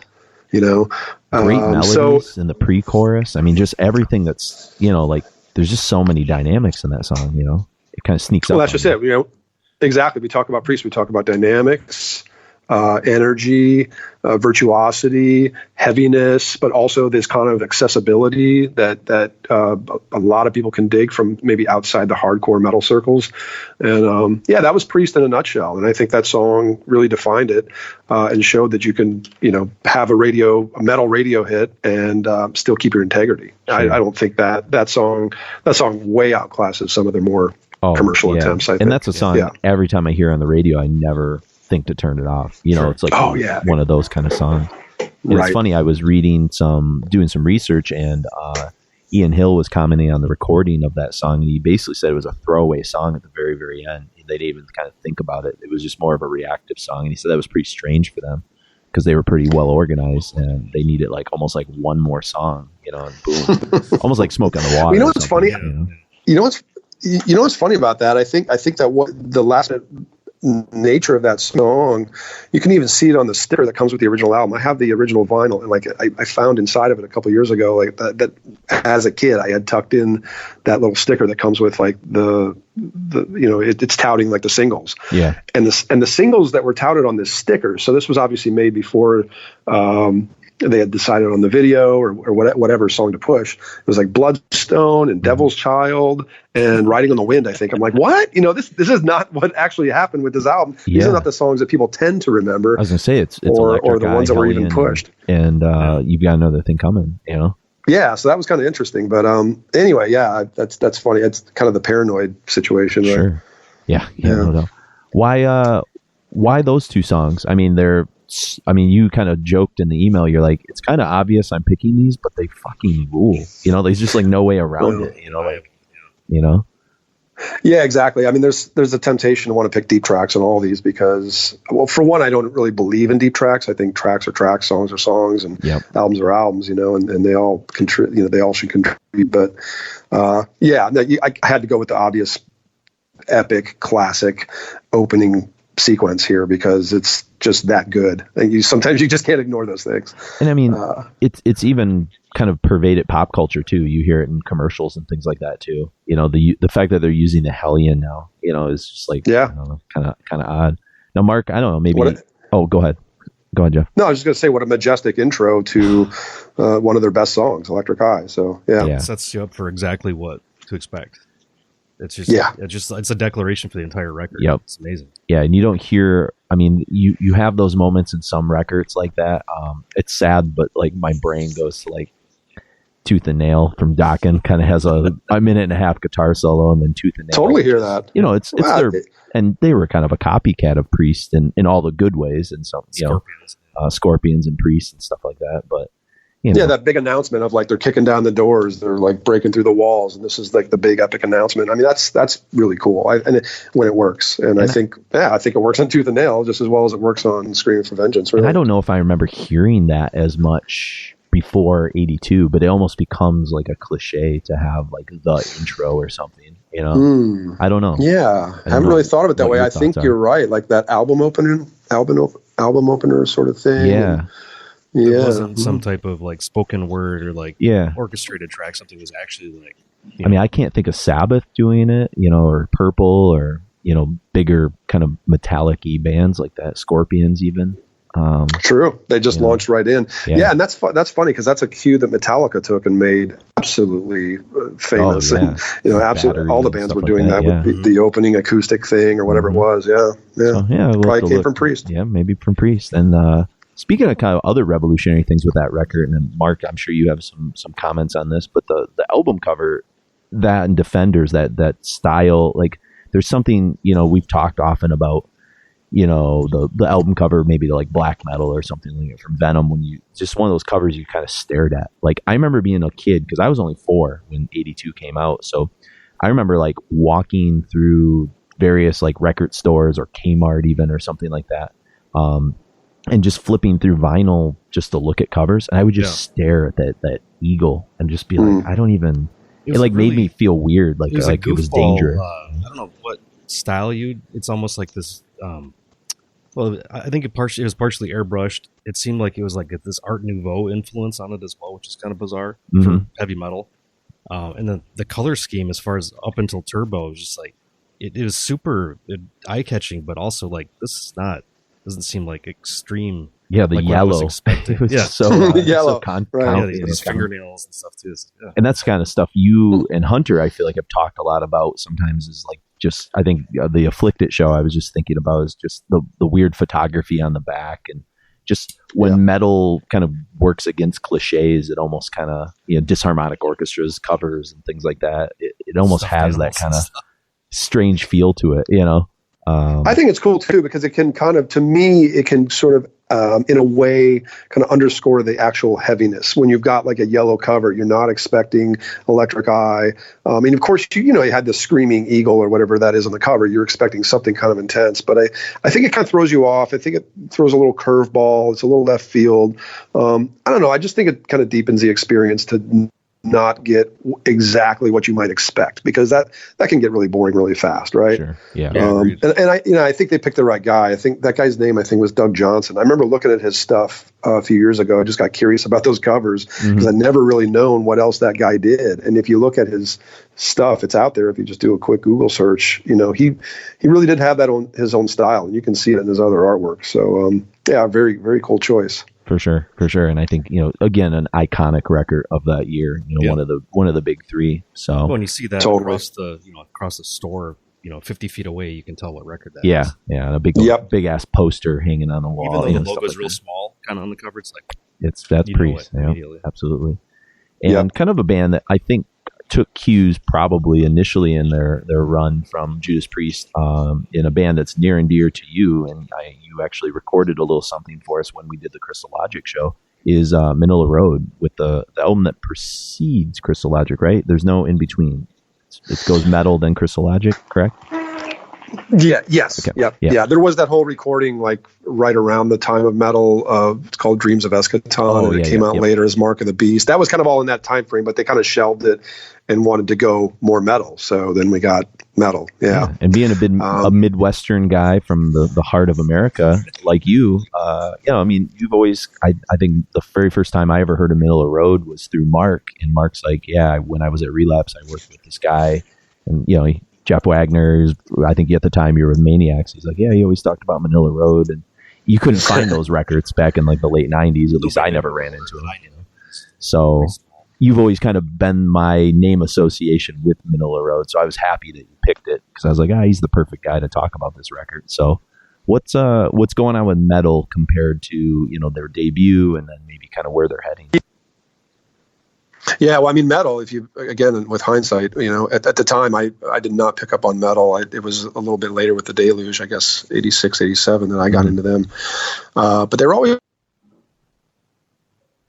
that were kind of floating around like in the small print and back pages of Hit Parader or something like that. Like you'd see the name and be intrigued. It's a strange name, but yeah, by the time of 82, Metal, their second album, I mean, that was essentially a self-released album. They had to do it on their own because nobody was really interested in them, the weird vocals and, for sure. I just think even when metal was the most in fashion in the 80s, even Manilla Road were that weird that they kind of stuck out. They had enough disparate elements that people couldn't totally relate. But yeah, metal kind kind of toughened things up from their debut Invasion, and I mean, hence the name. They were bold enough to call it metal and have a song of the same title on the album as kind of the centerpiece. Yeah. And, but you can still hear that kind of like Scorpions and 70s Rush sound in their music by the time of Metal. I mean, it wouldn't be until later that they became much faster and kind of bordered on thrash, actually. Mm-hmm. Metal's way more of this kind of traditional, raw, kind of ugly, yet sort of ambitious record, too. Well, I think when you mention Ambition, a song that kind of sticks out to me is just, I don't know if it's a portent into the future or just something that's kind of strange, but like Cage of Mirrors is such a strange kind of tune. I don't know. It's really intriguing to me, that song. It's almost like they're trying a lot of different ideas out, and I don't know where you think that song fits into their evolution. I think it totally works because if you listen to that early stuff and the Mark of the Beast stuff, the stuff that, was shelved and then came out later, which in some ways that's kind of my favorite stuff along with the Deluge. And that stuff was really proggy. I mean, that stuff at least had that Alex Lifeson guitar, like just coming right out of the Crest of Steel era, had some of the more proggier elements of the Scorpions in it. You could tell that they were kind of turned on by some of the more, I don't know, atmospheric, kind of lengthier tunes by those bands and other 70s bands. And that was always part of them. So I think you get a Cage of Mirrors where they're like, this is really an ambitious song. This is kind of our prog metal attempt.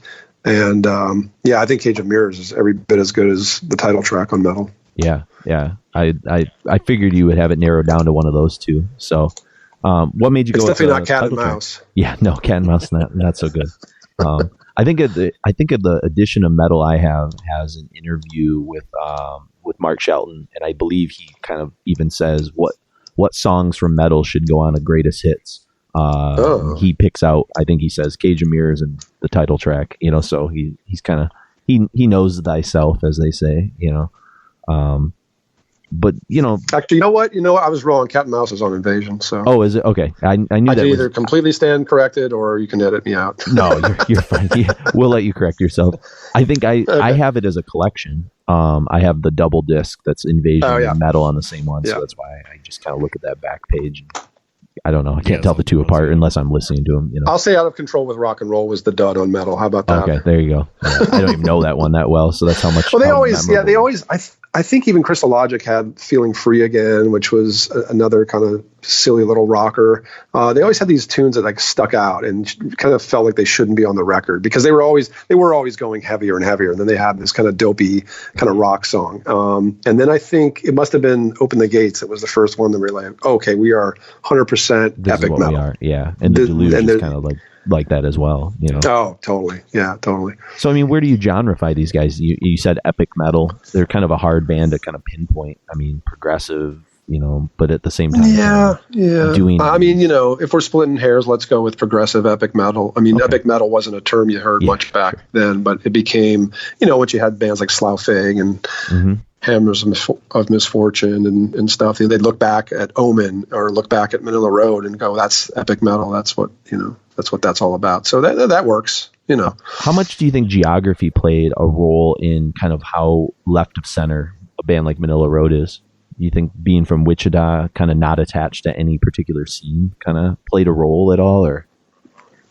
I think so. I think you're a little bit more isolated. You're a little bit more, I don't know, I don't want to say naive, but you're kind of pulling from your own resources. There's not a lot of other people or bands to play off of or learn things from. You're kind of feeling your own way out, and, I mean, just right down to the Roadster Records being the band's own label and them putting their own stuff out for a while there. Yeah, I think they were isolated, and I think that shows in the music. Like you can hear, Mark Shelton, his voice is strange. It's very love or hate, or at least an acquired taste. Yeah. And I don't know. Would it be different if they were from anywhere else? Would he have kind of modeled himself after, Lips if he was from Canada? I don't know. Yeah, it's almost like the good question. Gravitational pull sometimes of being near a scene.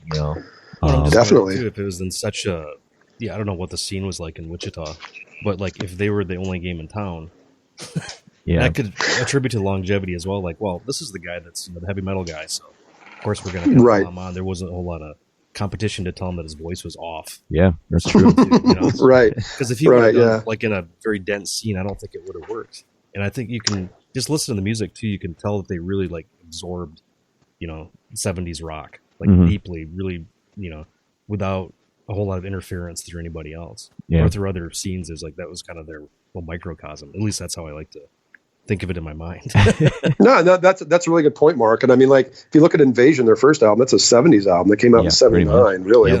Yeah. Metal was from 80, well, it was recorded in 79. Metal came out 3 years later, and they call it metal. Like, it's like they were starting to really define and kind of go along with the stream at that time versus like, when they came up with Invasion and the stuff they did, just prior to that in terms of like, the first songs they wrote or record, the demos they did or whatever. That stuff, I mean, that was probably, I bet you the band didn't even think of themselves as a heavy metal band. I bet you they were just like hard rock. You know what I mean? Yeah. I think they just had that mentality of like, but I think that was true of a lot of bands. America in that era too. You know what I mean? Nowadays we kind of retroactively go back and look at a lot of the stuff that, Aerosmith or Nugent or some of those guys were doing as close to American metal as you get, Stooges, whatever. But I don't think any of them kind of flew that flag the way that like Judas Priest or Iron Maiden or some of those bands kind of did. So it wasn't really until the early 80s that I think you get really defined kind of metal thinking bands out of America. But maybe I'm wrong. There's probably an exception somewhere there, but maybe Riot, for instance. I mean, I don't know what Riot thought of itself when it was doing all its really strange things out in New York, almost like by themselves, it seemed like. But yeah, you're probably definitely right on that one. So, and speaking of epic battle metal, we get the debut of a band that's kind of controversial here between Mark and I. That's Manowar.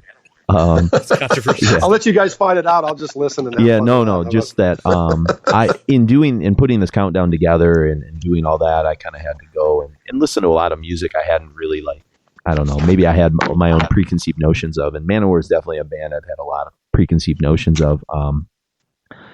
And hearing those first 4 records, I kind of started to grow to understand, appreciate Manowar. I think I had only really been exposed to some of their more late 80s, 90s kind of homoerotic kind of muscle kind of stuff. And it just never hit me. I never was around somebody that was a huge Manowar fan that really sold me on them. And so I probably the same way you feel, I kind of dismissed it as kind of dumb, but it was it was like Diet Coke metal or something. It didn't really hit any of the bases for me. Well, and I said it seemed kind of like a humorless joke. I could see the humor in it, but they didn't seem to embellish in it or something. It was like Spinal Tap, but without the side of humor. I don't self-awareness. Well, they were free of irony, but I think for me, Manowar was I'm glad I got into them when I did. Yeah. My first exposure was either Battle Hymns or Into Glory Ride. I mean, Into Glory those Ride. Are great records now in hindsight. Into Glory Ride is so much doom on Into Glory Ride, and so much darkness. It's very dark. I think Joey DeMaio's bass tone and approach is so unusual and aggressive. To me, the joke was lost on me. I just took them as another metal band to be taken seriously. It was only in '87 with their 5th record, Fighting the World, that they finally had an MTV video. MTV played it. It was a terrible song. The first 3 songs in that record are terrible. It's just just a bit of a different Manowar. And I always wished that wasn't really a lot of people's first glance at Manowar, was that stuff. Cause I had already known the first 4. Yeah. And so to me, I get them because I know the first 4 records. Yeah. Those will always stand up. And then, there's great stuff on some of the later records, no doubt. And there's a lot of junk. And I don't think they did themselves any favors by just kind of slowly becoming a parody of themselves, Mm-hmm. So there's a lot to talk about with Manowar, the good and the bad and the ugly, But this is their debut, Battle Hymns, so I mean... Yeah, Battle Hymns came out in in '82 there wasn't a whole lot to compare this to, because kind of like we were talking about with Manilla Road, there are some songs that veer kind of pretty heavily into like 70s hard rock, really. I'd say much of that record shows that influence, whereas none of the later Manowar records have much of that at all.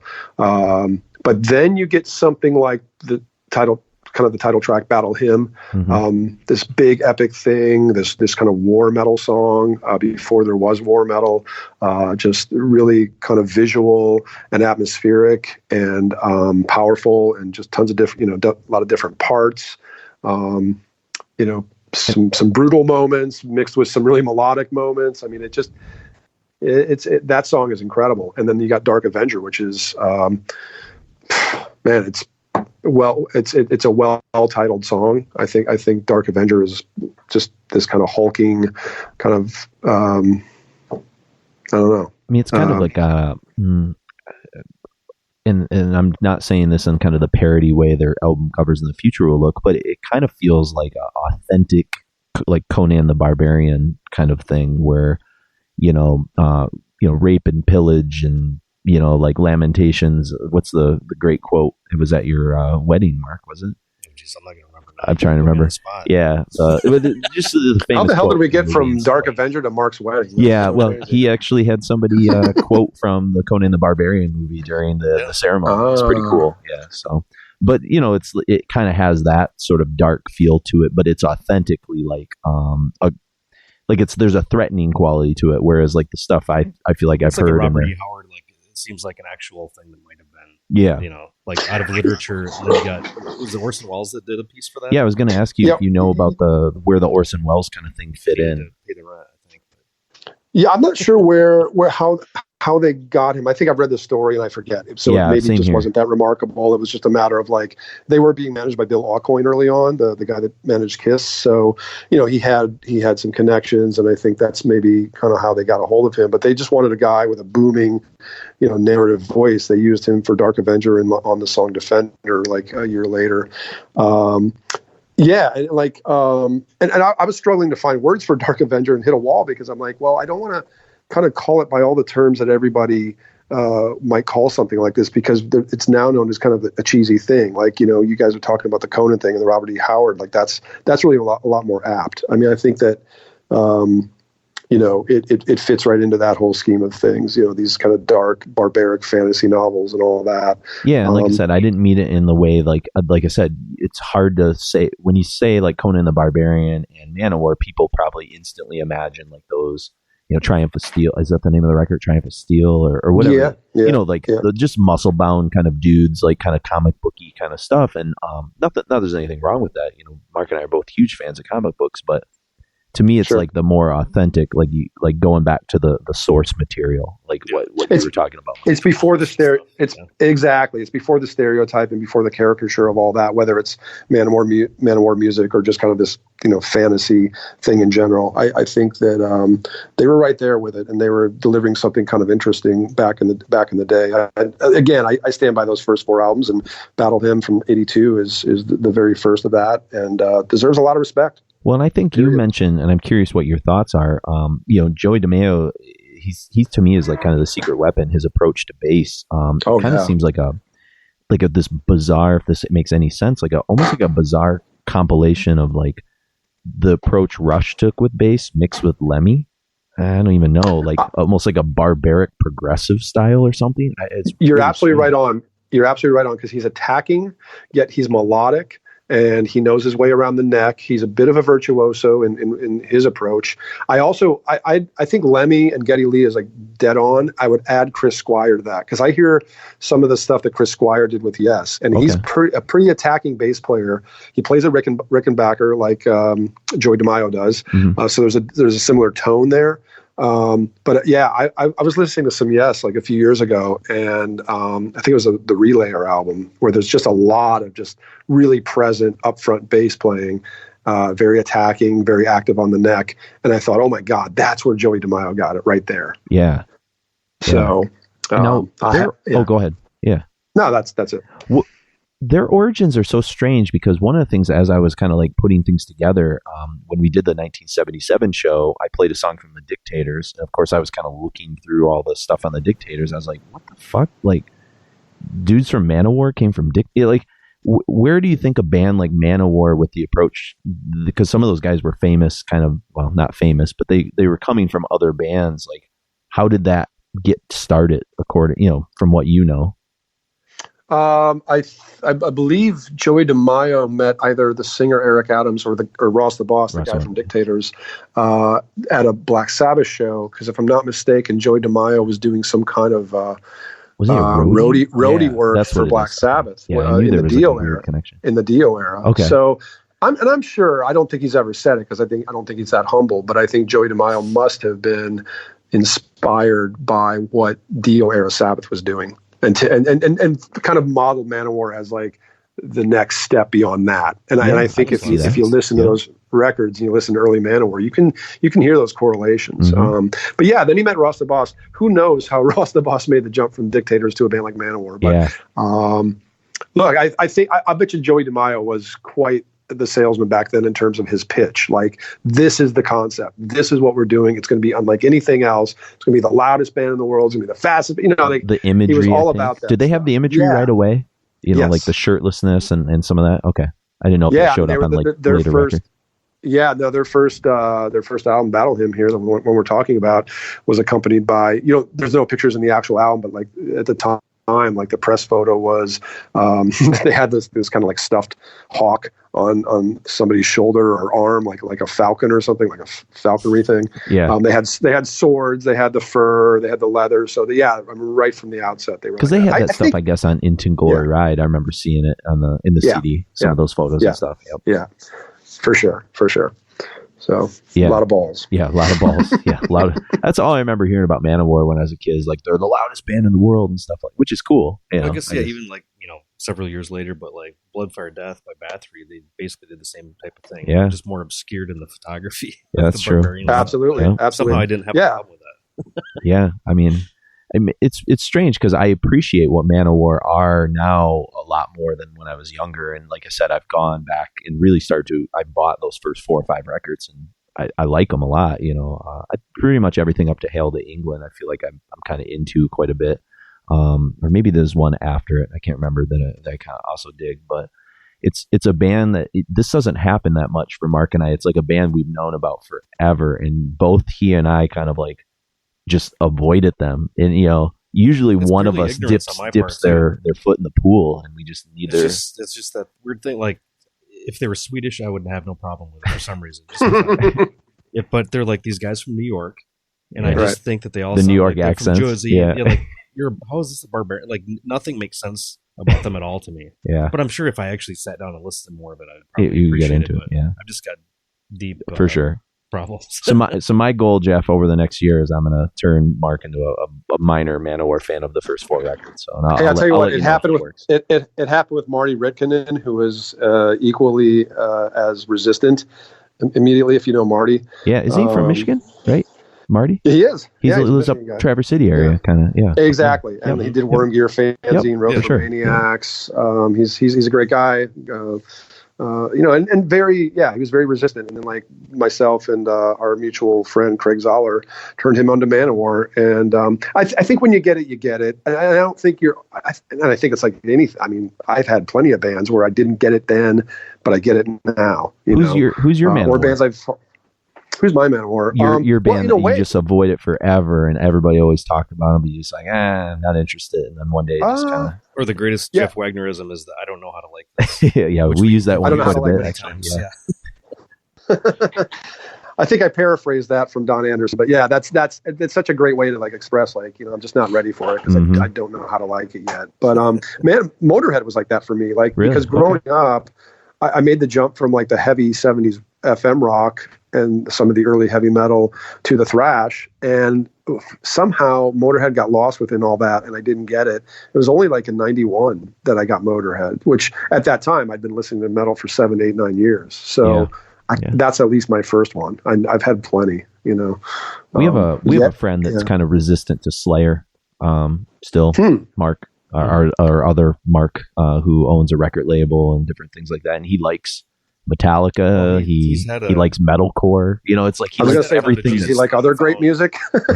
Well, he found a copy of Rain and Blood, an original copy for like $4 at a record store. Okay. And that kind of like he's turned the tide a little bit, yeah. But I tried for years. I was like, dude, you're listening to all this metalcore shit. It's Slayer riffs, Converge, and and just you got to hit it at the right time. We need to get Chris Dick to stop hating Kiss. Oh yeah. Speaking of Kiss is another one for people. Yeah, that's an eternal hatred for him. Yeah, we've tried with Chris for years. Even I've kind of found some Kiss love, and I never hated Kiss, but I was kind of, I don't know, when I was growing up, like I was started watching Headbangers Ball in like 1990. What Kiss era was I getting? Like I didn't hear Alive or any of that kind of stuff. Yeah. So it took me a longer time. It was almost maybe the Kiss My Ass tribute record, as shitty as that sounds, that like got me thinking about Kiss, because you had like Rage Against the Machine and Maynard doing a Kiss song. I was like, maybe I should. And Anthrax. Yeah, well, I didn't care about the Garth Brooks song that much, but I was a high school kid and I was into dumb shit in high school, so I kind of started to retroactively like Kiss. I think initial impressions are powerful, and sometimes too powerful, because then we build up a prejudice like immediately, and it's like an armor, and then we think we know that we don't like something. I mean, it's happened to me countless times with music and food and whatever else, you know what I mean, and people, and just it takes that weaker moment or that educated moment maybe, or just that moment where you're just kind of ready for it. You're not always going to be ready. I mean, well, and that's the thing I've talked about on numerous episodes throughout all of this. What's that? I'm sorry, I cut you off. I said there's still hope for Mark and Manowar. Yeah. I think it's there. Yeah, I'll play him a few choice cuts. So yeah, right. But that's been the funnest part about doing this whole like history of heavy metal thing, is like I was forced to like find stuff, and then I'd kind of be like, you know what, it's not as bad as I thought it was, or I had my own perceptions. We were talking about Quartz quite a bit. That was a band that like, both those first two Quartz records are, Stand Up and Fight and the self-titled are just incredible, and it's kind of a lame name, it doesn't like grab you like Angel Witch or Iron Maiden did, and it's kind of like, oh man, the covers are kind of unremarkable. Stand Up and Fight's pretty cool. It's kind of a Manowar cover almost. Yeah, but for my take, like I would have just like looked at it and thought it was like a third tier thing. Yeah, but now like, man, the last couple of years listening to that stuff, like a renewed like respect for Aerosmith. Yeah, growing up with like most commercial stuff was. We were singing Ragdoll earlier. Yeah. We thought maybe the three of us could do a Steve Tyler scat for the audience at one point. But you're braver than me. Same with me with Aerosmith. Wow. Like Lovin' in Elevators, like the first song I ever heard from Aerosmith. Yeah, but then go back to the 70s stuff. It's like, it's a different story. Yeah, and speaking of no comparison, those two bands, those are the other two bands you picked out, and other two records. Kiss, see how we Creatures circle around? Yeah, I know. It's like all planned. Yeah. Creatures of the Night's kind of that's a pretty beloved Kiss record, I think. It is for good reason. And I mean, you can say what you want about the records that came before it, Dynasty and Unmasked and The Elder. I have a love for all of those to some degree for my own reasons. This is the first band I got deeply, deeply into. But man, when Creatures hit, it was like they were back, but it was also you knew. I mean, it was very obvious in the hearing that like this is a different side of Kiss too, the heavy Kiss. They weren't. Yes, they were going back, but this was not rock and roll over, right? Mm-hmm. This was like sturdier, heavier, darker. I want to say louder. That's stupid because that just all depends on the volume. But like they really were, you could just tell they like recorded it in the red. I mean, you know what I mean? The drums sound so huge, and like it was heavy metal Kiss. I mean, how big of a role did these new members play? Well, Eric played a huge role, I think. I think, he was on The Elder and he was great on that album. But that was an album that was supposed to be such a very specific thing that I don't think he had. You don't get the Eric Carr sound or approach, but Creatures you do. And it's big and it's ballsy and it's dominant and monstrous and behemoth. And it's just, it's everything that Creatures of the Night drum sound should be. Eric just delivered it completely. Right from the get-go. I mean, that bombastic kickoff, I Love It Loud, right? It was the first song on the record. I mean, it's just... Creatures of the Night was. Oh, was it? But okay. I Love It Loud was the first one a lot of people heard because it was the video. I Love It Loud was at the beginning and War Machine was at the end, but I must be... That's side two. Oh, maybe that's side two. Side two, yeah. You know side two very well. Yeah. I don't even have it on vinyl. That's the odd part. Well... You could have tricked me. Yeah. No, and the other member, I guess, the other new member would have been Vinnie Vincent, although he played some on that album. But then they had a couple guests do some different solos. Some guy called Robin Ford, I think. Some guy. Is he like a co-writer on most of this? Or is it tribute? Yeah, exactly. Exactly. So it was like I don't know him. They were kind of like hobbling together that fourth member, and not sure. Kulik's not on this at all, is he? No, so. No. It's a weird album. Isn't Freely on the cover for some weird like contract, some issue of his contract? He could be on the cover, but he wasn't actually on the album. They were not sure. He wasn't officially gone yet. They were trying to keep him. I mean, Paul Stanley made a last ditch effort he drove up to Connecticut to Ace's place like right before Ace officially just said no. And just pleaded with him to stay. Because I think they realized that, like, look, we can lose Peter and move on with Eric and remain Kiss, but it's going to be really hard to... Without Ace. Sorry, that's my cat crying. Right. We have cats all the time in the background on this podcast. Is one of She's actually got black and white face, too. So nice. She came in to talk about Kiss, I guess. And I just mentioned Peter, and this is so weird. Yeah, there you go. The cat makes his appearance. Anyway, and they just didn't want the image to just be shattered by having now a second original member leave. So they tried to keep him. So anyway, even though he didn't play in the record, there were troubles that they were having.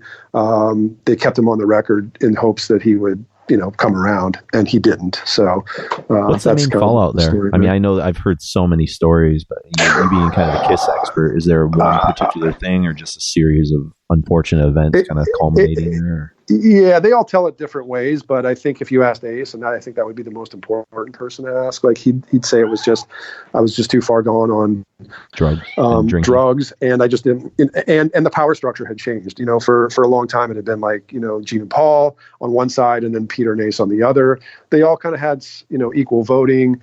It sort of had a little more semblance of like each guy having sort of equal say, and then when Peter left, it just totally tilted to Gene and Paul. And I think Ace felt that struggle and just felt kind of left out. He didn't want to do The Elder, but that happened. That was a flop commercially.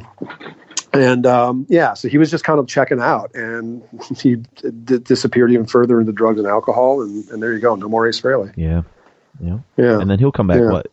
Frehley's Comets 80, 85? 86? I think 87. By the time he came back, it'd been quite a while. It took him a long time to come back. Yeah, it really did.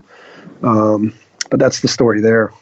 But yeah, Creatures is great, man. I know Mark's a big Kiss fan. I'm sure he's kind of helped me see the light on some of those records and stuff. So I was a Kiss fan before I knew the music. As a kid, just imagery, and I mean, I had Kiss T-shirts before I ever heard the band. Sure. Well, you talk about first impressions. Yeah.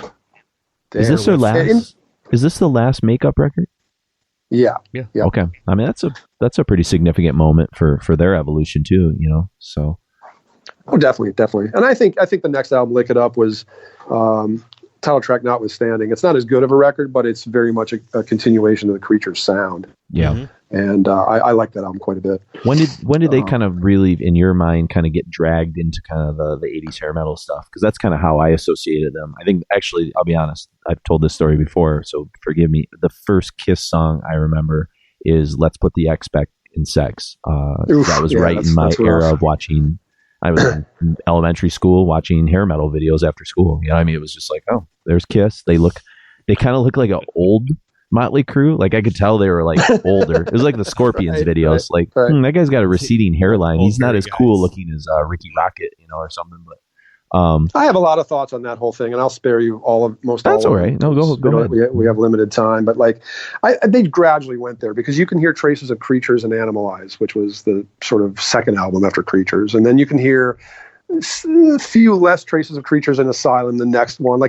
And then they were slowly at that time getting kind of overtaken. The ratio was kind of tilting toward, glam or whatever is called hair metal nowadays. Definitely wasn't called that back then, but I was going more toward this glammy thing, this more Def Leppard-y sort of thing, melodic and glitzy and, very American. And I know Kiss was American, but you know what I mean? When I'm saying all that, less of that heavy kind of Zeppelin influence they had or that English influence they had. So that, it was, but by the time of Crazy Nights, the transformation was over. It was complete. And that was Kiss as a big ass, big hair 80s metal band, or 80s '80s, even rock band at that point. You know, Yeah, because really that's the era Very where few traces you of see metal. them in Decline of Western Civilization too, right? It's pretty much kind of around then. I think so. Yeah. Yeah. And again, Yeah.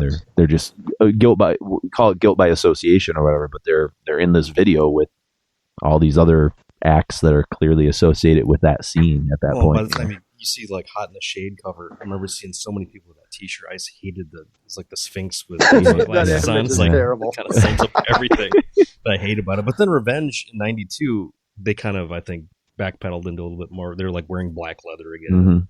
There's some alright stuff on there. They just seem like they're such a schizophrenic band, you know, in a lot of ways, like just doing whatever they feel like at the moment, and some of it works and some of it doesn't. I guess for that, you know, I guess I have respect for them, but It was fun to follow, Yeah. you know, as that was happening. I was always excited for the next Kiss record. Even when Hot in the Shade came out, I didn't really love Crazy Nights, but I was always excited to get some new twist on what they were going to be. You know what I mean? Like their evolution was always pretty interesting to me. And but Even yeah, Psycho by the time Circus? of Hot in the Shade, you're looking back and you're going, Creatures of the Night, those were the days. You know, I Yeah. mean, much less the '70s greatness, Yeah, and you're that's getting the nostalgic for the early real 80s. greatness right there. Yeah. interesting. Yeah. And then we have one last band who I would say, and correct me if I'm wrong, because this is my read on Rock and a Hard Place. This seems like a band at the end of their rope. Yes. And that's cool because there's an edginess to some of the stuff that's on this record for Aerosmith. But, you know, Joe Perry, I almost always call him Steve Perry.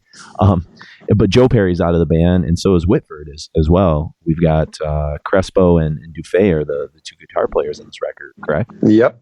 Yeah, and it shouldn't have worked. And Yeah. and I think we just talked about, obviously we just talked about Creatures of the Night. Rock and a Hard Place to me is a very similar album in terms that finds those bands in similar places, and out of the ashes, or you know, by some miracle, they're actually making a really great record despite all the hardships they're kind of up against. Well, even sort of like flagging popularity. Yeah. Sure. Yeah. And I mean, you know, those two guys are really locked in. I don't know if they did the majority of the songwriting on this record. I'm not really sure on that, but I think it was mostly. Yeah. I'm sorry. Oh, was it Didn't Steven mean to Tyler? interrupt you. I think it was mostly Crespo and Tyler writing. Yeah. Yeah, Wikipedia agrees with you. Okay, gotcha. And Crespo Yeah. had been on, like, we played on the 81 show, either the 80 or the 81, Chiquita and some of the stuff from Night of the Ruts. Yeah, he started coming in there. Yep. Yep, and he's great. You know, I mean, Yep. I don't know much about that guy. I think we mentioned what band he had come from previous to that, but I don't know if he was a session guy or not. But all I know about him is the two Aerosmith records he was on. So yeah, I know he did something after that, but it was not anything near what kind of Aerosmith was. But the thing I was going to point out, and you can hear it in the song that we're going to play, Bolivian Ragamuffin, Steven Tyler sounds tired. I mean, he sounds like, I mean, and I know he was really deep into cocaine at this point, but you can even hear it a little bit just in his performance on this record, and it's kind of odd, you know, because you got these energized like new guitar players, and then Tyler's kind of just like barely making it across the finish line. I mean, I don't know if you hear any of those aspects or not, but I hear him as a little bit gassed and a little bit kind of scratchier and throatier than before. I don't hear him. I don't hear it in a pejorative sense. Like Okay. I like him on this record. I think he fits the kind of manic, edgy vibe, really the heavier vibe. I think it works. But that's certainly where he was at. Yeah. I mean, you're picking up probably on something very real. I just have a great deep love for this album. And I put this up. My other two favorites are Get Your Wings and Rocks, if we're talking like the great Aerosmith albums. I mean, I love some others, Toys in the Attic, the first one. But the older I get, the more those three just resonate so deeply. And there's so much good stuff on Rock and a Hard Place. I mean, Bolivian Ragamuffin is just really furious kind of riffing and a lot of great energy. And then you have like something like Joni's Butterfly, which is, and it's prelude to Joni, which is kind of as proggy as they ever got. You know, it's definitely kind of atmospheric, and the aesthetic is a little lighter, and kind of goes back to the Seasons of Wither era and that whole vibe. So, you know, they're giving you the span that a great Aerosmith record should really give you, I think. Why do you think this record gets kind of overlooked? Just because it wasn't. Yeah, I think because they were lacking those two main members. I don't think Night in the Ruts did very well commercially, so I think a lot of fans were turning off at that point. But if you look at 82, that was a tough time for any band that had a massive climax in the 70s, right? Because a lot of fans were then going toward younger bands like Police or just, maybe some of the up-and-coming metal bands like Iron Maiden kind of or Def Leppard. Sure.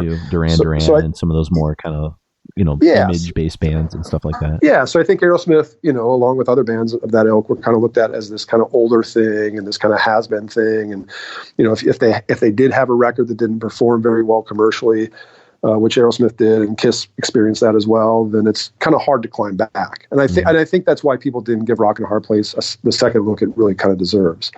But it's one of those records too, where you hear a lot of people go, I hated it back then, but man, I love it now. Love it now. So yeah. It's an angel that. Yeah.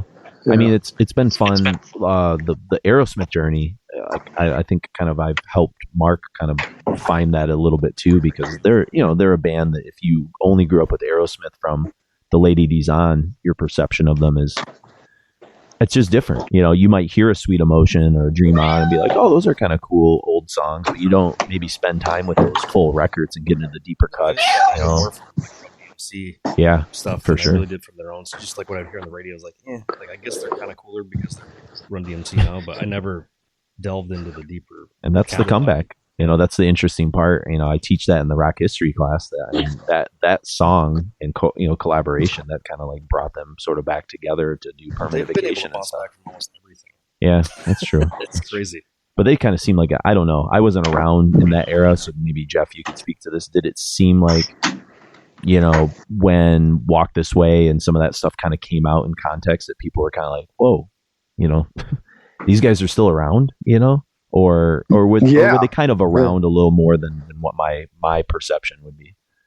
I think by the time of Permanent Vacation, that was like the real rebirth that they had tried on Night in the Ruts, that they had tried on Rock and the Hard Place, they'd tried on Done with Mirrors. Like none of those really took as the sort of convincing return of Aerosmith.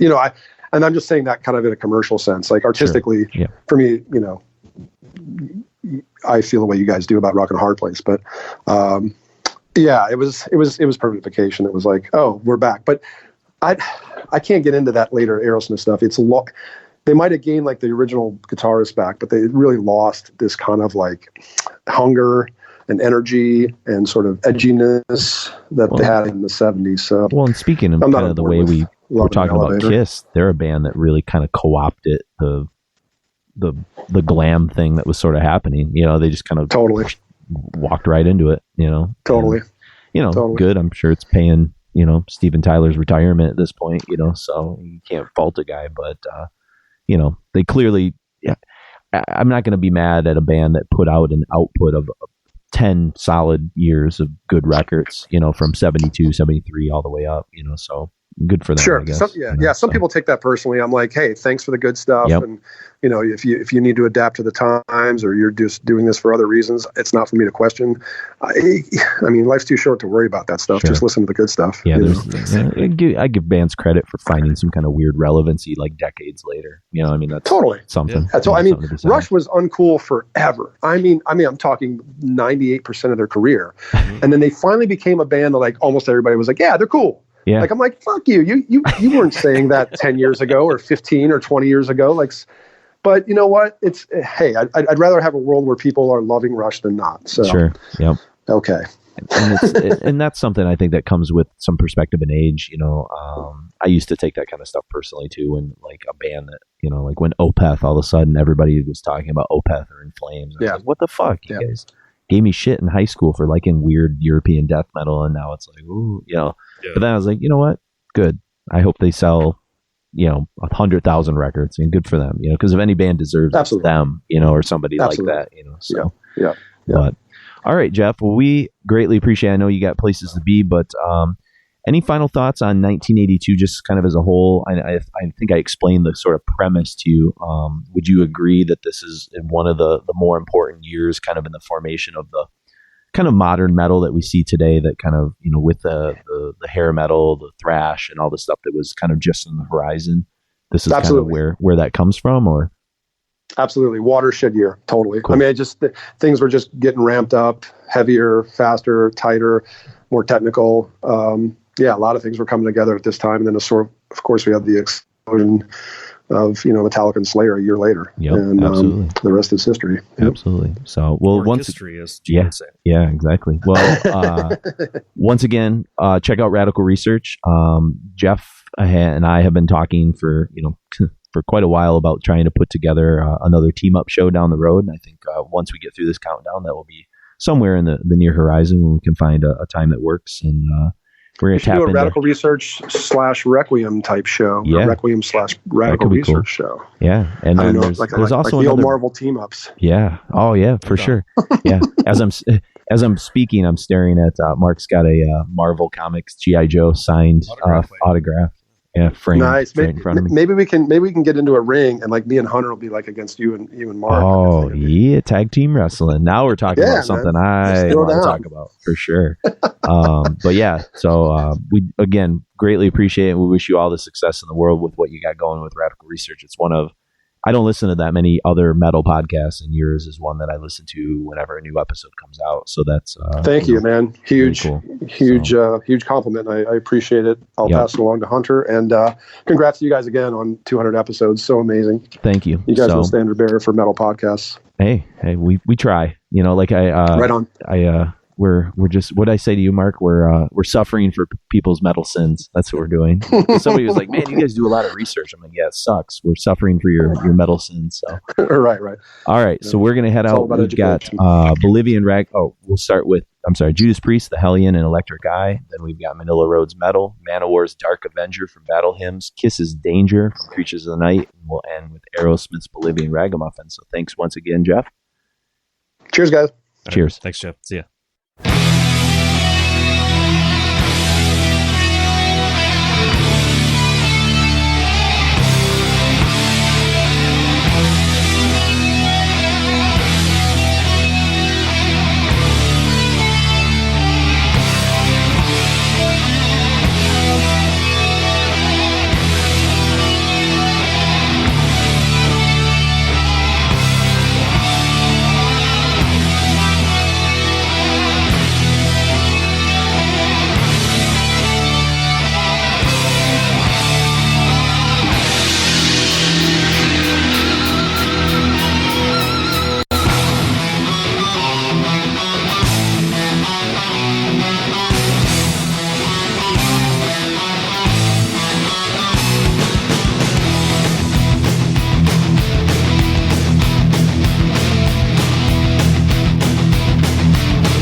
flowing pure in honored grace we shall endure.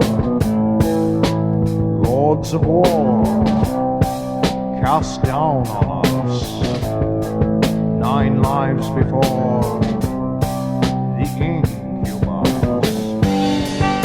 We praise the blood that mantle brings, the essence of creative quality. His light so pure we cannot see. Our hopes, our dreams to make our fantasies reality.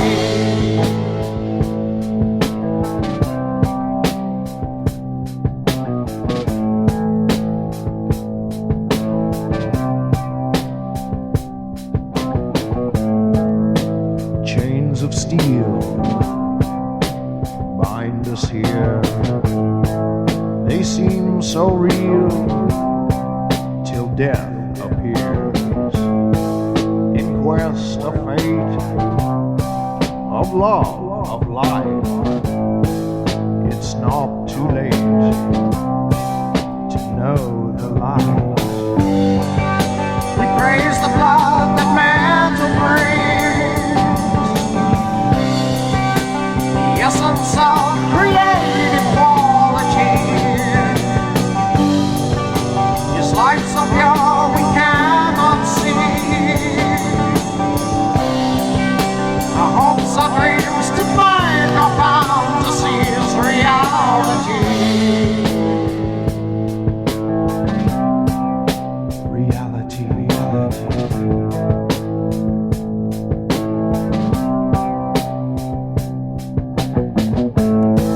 Incisioned mind, ruined for all time, in dark of night, pursues the crime. But love be true, even in hell, and love of life brings us metal. Blind as a bird, they can't hear the bell. They will suffer for the souls they sell. Chains will never bind us to hell. To our Father, we raise our swords and ride to Valhalla.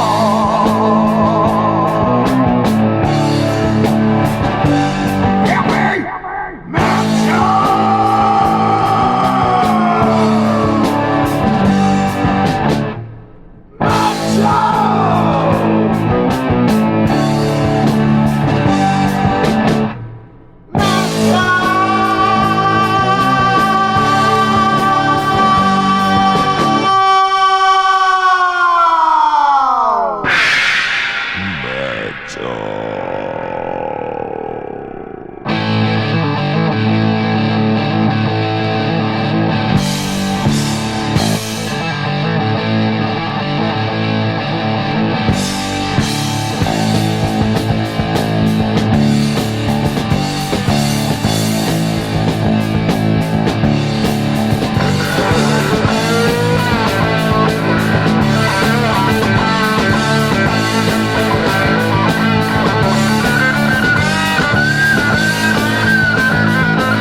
of the elders. So they plucked out his eye, took his land and fortune, left him to die. Bound on the shoreline, left for the time, sees his lifeblood leaving, circling lower, the vultures fly. These bones may be broken, but the spirit can die, and the gods see his anguish and give him a sign. From the floor of the ocean, the ship of the lost souls rise, and they take him where no one sleeps, while the undead cry. Where no one sleeps, while the undead cry. And in the world above, the elders sing, on his land they live. Let death's bell ring. He was met at the gate of Hades by the guardian of the lost souls, the keeper of the unavenged. And he did say to him, Let ye not pass, Abaddon. Return to the world from whence ye came, and seek payment, not only for thine own anguish, but to vindicate the souls of the unavenged. And they placed in his hand a sword made for him called Vengeance, forged in brimstone and tempered by the woeful tears of the unavenged. And to carry him on his journey back to the upper world, they brought forth their demon horse called Black Death, a grim steed so fearsome in might and black in color that he could stand as one in the darkness, save for his burning eyes of crimson fire. And on that night they rode up from hell. The pounding of his hooves did clap like thunder.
Hey, this is Chris from Metallurgist Podcast, and I want to wish Mark and Jason, our bosom buddies in the podcasting world, happy 200th episode. Guys, this is amazing. I can only dream about getting to episode 100 for Metallurgist Podcast. I know you guys know that you were virtually the sole inspiration for us starting Metallurgist Podcast in the many years ago. Hooked up with Spence, we talked about it. It was a great idea, and we started recording, and we never looked back, and it's been wonderful. I love the fact that you picked 1982 for your 200th episode. That was such an amazing year for metal. Just as long as we put Judas Priest Screaming for Vengeance at the very top, then we won't have any argument. But I really think that Van Halen's Diver Down gets at least a mention there, because that was, at least for me in 82 as a kid in junior high, that was equally as important. But let's go for 300, guys. Keep on recording, and we love you. You just heard Aerosmith's Bolivian Ragamuffin, Kiss's Danger, Manowar's Dark Avenger, Manilla Road's Metal, and then, of course, we started with the holy trio from Judas Priest, the Hellion, and Electric Eye. And again, thank you to Chris Ayers there from Metallurgist Podcast. I remember a really funny email that he sent us after we recorded the Alice in Chains show, and he was pissed because he's like, damn it, we were going to do that. You beat us to it and stuff. So, which is funny because, Wagner, who was just with us in the last set, I remember thinking the same thought when they did the Beyond Dawn episode. I was like, man, that's a band I've always wanted to do, one on, but he kind of... Chris Ayers, I want to let you know that last week I wore your Metallurgist Podcast t-shirt to the gym. That's awesome. But nobody was there to say anything about it. But I do wear it quite often. It's a very comfortable t-shirt. I wore my Requiem Metal Podcast shirt to school today. It was kind of shameless self-promotion. And I did have one student walk up to me and go, where can I get that? Can I order that still? And I go, yep, go to the website. And there you go. So this is the shameless plug time, Mark.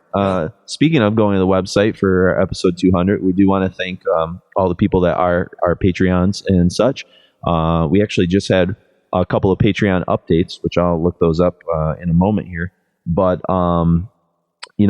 do leave us a review on iTunes. That kind of stuff helps quite a bit. Follow us on Twitter or on Facebook. On Twitter, it's Requiem Metal Podcast. On Twitter, it's Jason and Mark.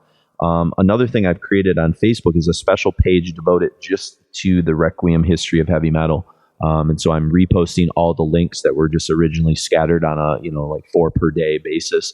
And they're all going to be in one place for people to go and kind of scroll through and composite, and it's basically a page to like. So if you like it, then you'll kind of get reminded of updates and stuff like that when it gets updated.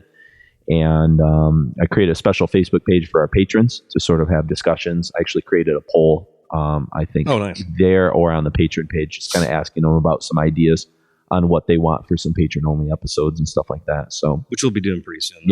This is kind of just our thesis, getting it out of the way, and then we can get back to day-to-day operations. This is our this is the book that Michael Douglas is writing in Wonder Boys. But he finishes it. It's okay. This is like our. It doesn't blow away in a parking lot. Yeah, this is our prog metal double CD attempt to. I don't know. This is our. We're going all in on a lot of things kind of here. So we do appreciate those of you that maybe are like, whoa, this is a pretty crazy long episode. But speaking of our patrons, Jeff Barlecamp, we want to thank you for signing up. I think just yesterday, actually, as we were kind of recording this. So he is a new patron, and then we had another patron, Jeff Ormandy, I believe. Let me double check because I probably screwed that name up.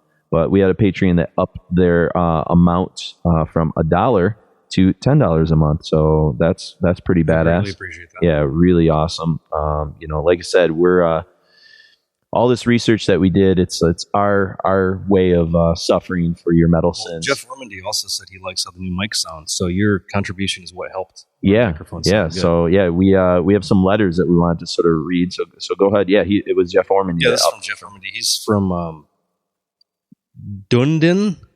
I'm guessing how that's pronounced, New Zealand. He's a Kiwi. Yeah, which is awesome. So thank you. I can't have Jesus. Maybe I need my reading glasses. Thank you. I can't have been easy doing a podcast. Can't have been. Sorry. This is going to sound interesting. Over the past 10 years, but it's been a massive influence on me, and I'm sure many others. So thank you for your hard work, dedication, passion, and love for metal. He's about a year younger than Jason, 40 next February. Woohoo! He grew up in rural New Zealand. Local town only had a couple generic record stores. Being in his teens in the 90s, he had a propensity for the harder side of music. Pantera, Sepultura, KSAD era, Metallica. Sadly, their Black album, that was all they had the records. That's better than what the rest of their stuff that I kind of got me into. Yeah, he's the same age as me, so I get that. But just, he's kind of goes through a little bit of his musical history, a little bit. He was kind of more on your side with Sonic Youth, Dinosaur Jr., Pixies, Alice in Chains. Got it. A little new album. But assuming that there wouldn't be a podcast out there that delved into the deep depths of metal, he started searching, and he quickly came across our Bolt Thrower episode, which was it, number 2 or 3? 2 or 3, yeah. And then he said for then on, he was just completely enraptured with the podcast, and it's opened his eyes to a lot, and ears to a lot of beautiful, brutal world of enlightenment. So we very much thank Jeff Orman. Yeah, thanks, Jeff Orman. Yeah, his comments there. I got one from Denis. I think he's from Montreal, so I think it would be pronounced Denis Fauchier. So I apologize. I'm not good with French pronunciation. Italian, I can usually pull off. He said, "Hello, Jason and Mark. Greetings from Montreal. I think what makes your podcast great is your ability to separate what's great and what's not. Your overview of the genre's history and the way you present it just makes me want to listen to more and more metal. I've discovered great music, and thanks to you guys. And for that, I thank you." Favorite episode? Napalm Death. Congrats on your 200th episode. I got another one from, not sure where he's from, Matt Gorey. And kind of just to sort of summarize, he says he's been listening for about the last 6 months. He loves what we do. He really has enjoyed the proto-metal stuff. And he says if you do go ahead and put older podcasts on the thumb drive for listeners like me to purchase, I'd definitely be interested. He said for future episodes, he said it'd be cool to maybe look at like record labels. He said like looking like a Peaceville and the kind of diversity and stuff like that. Yeah. I know we've talked about something like that before. So he said, anyway, the thumb drive thing, I've heard a handful now. I think I'm going to look into see what it would cost to get maybe some thumb drives that we have like a custom print on it or something, and then we can. It'll basically be the only way we could do that legally. It's a donation. It's a donation. Right, yeah. Or you can just say you're buying the thumb drive and it just happens to have this on it. Yeah, or maybe we can bundle it with like a T-shirt deal or something like that. Buy a T-shirt and get a thumb drive. Yeah, because thumb drives now are kind of insane how much you can fit on. Like we could probably easily fit everything on one, even if it's high quality. So for sure. So and that's a good way. Like if for some reason our house is burned down, we can be like, hey, whoever ordered them, hey, can you guys re-upload a couple of episodes we don't have? Absolutely. But just to have it out there in other formats, I think is a good idea. One other letter, that I've got a couple more, but this one's kind of on the same lines in that it's kind of some suggestions for future episodes. It's actually Ryan. I don't know if I have a last name. Ryan Jackson. He says, "Good day, fellas." He's from Australia. He writes, "Good day." I'm not making not a Sheila. Yeah. He says, "I saw that you were approaching 200 episodes, so I thought I'd give you a shout out from Adelaide. I just wanted to say thanks for all your work and putting these podcasts together and keeping it going for so long. Like I said, our sacrifice for your metal sins. Just, that's what we do. Vegemite's what's kept us going. Exactly. So. Yeah. Ooh. My girlfriend in high school got me to try Vegemite because she was from Australia. It's not terrible. I mean, I don't understand the appeal, but it's different. Yeah, it's different. I think you got to grow up with it. I've tried plenty of metal podcasts over the years, but Requiem is by far the best I've come across. Both you do a fantastic job and come across very professional and knowledgeable in each episode. The discussions you have about what makes the music good, bad, and different, and your digressions into personal experiences are what make the show for me. You've opened the door to some awesome new bands for me, and some terrible ones too, he wrote with a smiley face. But it's all been interesting. And for what it's worth, here's a couple suggestions. He said, "I know it's not your cup of tea, but personally I'd be really interested in hearing thoughts on commercially successful American metal bands in the mid-90s, so like Pantera, Machine Head, Korn. Those would be kind of things I've kind of thought about doing, like little like 40-minute like contrarian like Patreon episodes or something like that. Where they would just be for patrons and not something maybe, or just trying to spit out a couple. Maybe I don't know. There was a way to do a Pantera show or a Machine Head show. I wouldn't be opposed to doing that as long as it wasn't focusing just on, like, if we did like 3-4 bands. Yeah. Yep. Yep. So maybe each song set would be a certain band or something. For sure. Yeah.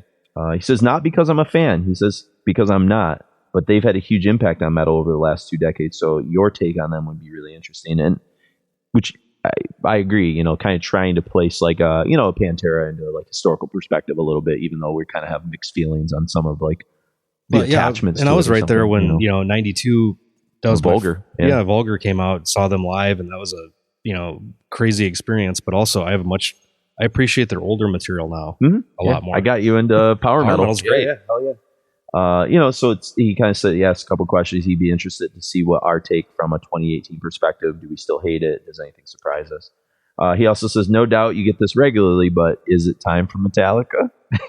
He says, we got to find out the way to do it. I mean, he goes, it feels like you made a very conscious decision not to do an episode on them, but I'm not exactly sure why. So go ahead. We did our tell big him. four. Yeah, we did. We talked about kind of like that. They were in that. I feel like discussion. we've talked about Metallica in almost every episode, anyways. I know they kind of just come up. But I wouldn't mind doing like an Injustice. Did you see that the box set that just came out? I've heard about it. The vinyl. It's fucking insane. Yeah. Like that was my first real, like that was the first one I bought brand new. And I probably have that's probably like the closest to my heart. I could probably talk about that more. And it's just there's all kinds of, the stories around it are great. Like if people want to hear us talk about the shit, we don't need to play that much music. We can just talk about Metallica. Yeah, I'm good with that. I could talk about Metallica any day, every day. Yep. So he kind of says he liked how candid you were in the Slayer Jeff Hanneman episode about some of your feelings towards Metallica and things like that. So, and he also said, he actually said no tracks required, just a broad discussion. So he's kind of getting into that's kind of where I'd be more. It'd make more sense. We could just ramble for hours. And he says the Dokken episode was a great change up in your early days. He says things may have gotten a little too academic as of late. He smiled. He says, so perhaps it's time for some 80s shenanigans to lighten the mood. And he wrote crew ... rat. So who knows? He did say one last comment. He goes, I noted in one of your earlier episodes, may have been Sepultura, that you mentioned an English sitcom from the 80s, The Young Ones, which has a cameo from Motorhead. Mm-hmm. Not sure if you know, but some guys from The Young Ones did a 2-part Spinal Tap style mockumentary on a metal band called Bad News. The first episode was actually before Spinal Tap had come out. I have seen that. Have you seen it? Okay. Years and years ago. I haven't seen that before. He says, anyways, it's really cool, particularly when they hit the stage at Donington. You can find it on YouTube. He said, cheers, boys. Keep up the good work from Ryan. Nice. So you got another one? We've got Kyle Dolman. I'm not a good pronouncer. I believe he's a recent preacher. Okay, great. Thank you so much for what you're doing. I've been a listener since 2014. He's 32 years all the time. Mm-hmm. Just a young buck. I just found Death and At the Gates after hearing and loving those two bands, searching for other bands, and found your podcast. I made it through most of your back catalog. It was like finding two long-lost friends. Oh, even if I couldn't take part in the conversations, it felt like I was there discussing all this with you, which has always been my underlying idea. Like, what makes a successful episode to me is if it seems like a conversation we just have ourselves, but it's just a little more... Somebody captured it. Focused. Yeah. That's all I think we've ever wanted out of this thing. It's a good read. It's just like as guys get older, they have their rituals. Like some guys go do sports things together. Some guys barbecue or go canoeing or whatever. This is our thing. Yep, this is it. It's wonderful. So I'm glad that they kind of picked up on that. Yeah. You two have helped me find so many bands that I love listening to now. I have just become a mighty Raven Dark warrior. That's what I thought. In hopes to support your future efforts and to say thank you for the hours of entertainment you've provided to us over the last years. I love Mark's artwork and plan on purchasing some in the future. Thank you very much. Again, thank you for the great work and congratulations on reaching your 200th show. Thank you, Kyle. Yeah, thank you, Kyle. Appreciate it as a patron as well. And speaking of Mark's artwork, requiempodcast.com is the website where you can find all kinds of links, including links to Mark's artwork, both for Decibel and other sort of personal stuff, but also you can find links to the t-shirts for the Requiem. Yep, it's under the merch tab. And also shopping bags, which are really cool. We've sold a couple shopping bags. I was thinking about getting one for my mom. She probably won't listen to this, so it won't spoil a Christmas present, but maybe it's kind of a funny Christmas gift. Just so the thought of her going into Kroger with it would be good. And then, really, we need to not use as many. If you got cats, I understand because it's for litter boxes. But that's the main reason I have I have plastic bags is for kitty litter and stuff like that, and also trash bags in the bathroom. I use them for that as well. Oh, sure. But also that's where you can find links to sign up to become a patron if you haven't yet. I think the totality of what we're doing here with just how epic this countdown has been in this particular episode. I mean, us putting this together and getting Albert and Jeff and Chris and everyone else to sort of be part of, I think, Mark, you would probably agree that, it's hard to commodify art. It's hard to commodify and put a price tag on this, but we've done 200 episodes for free, essentially. Not essentially, we have. Yeah, but unless you're a patron, or there was a period where we had people that could sponsor episodes, which was a really cool kind of feature back in the day. But I think the patron thing works a little bit better. But if you think that even if it's just a one-time donation for 200 episodes, it's kind of a thank you or something.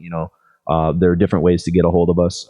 requiempodcast@gmail.com is the best way if you're trying to kind of personal contact, or contact us on Facebook, Twitter, those kind of places too, with messages, and we can send you a PayPal link or something. But if you don't want the pain in the butt of the monthly deposits and stuff like that.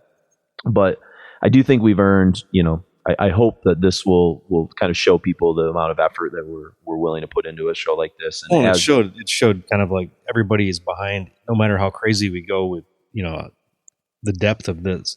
If you look at what we did in episode, leading up to 100 and leading up to 200, it's night and day. Yeah. It's like high school. The crucial metal things are kind of fun. This is your PhD doctorate. Yeah, this is the real deal for this. So people have followed us this whole way. So I think we've the best thing we've done is just kind of created a group of like-minded people that just want to purely talk about the stuff, not for any other reason outside of education, which is a passion of both of ours. We're constantly like neck deep in all kinds of stuff constantly. Anything I want.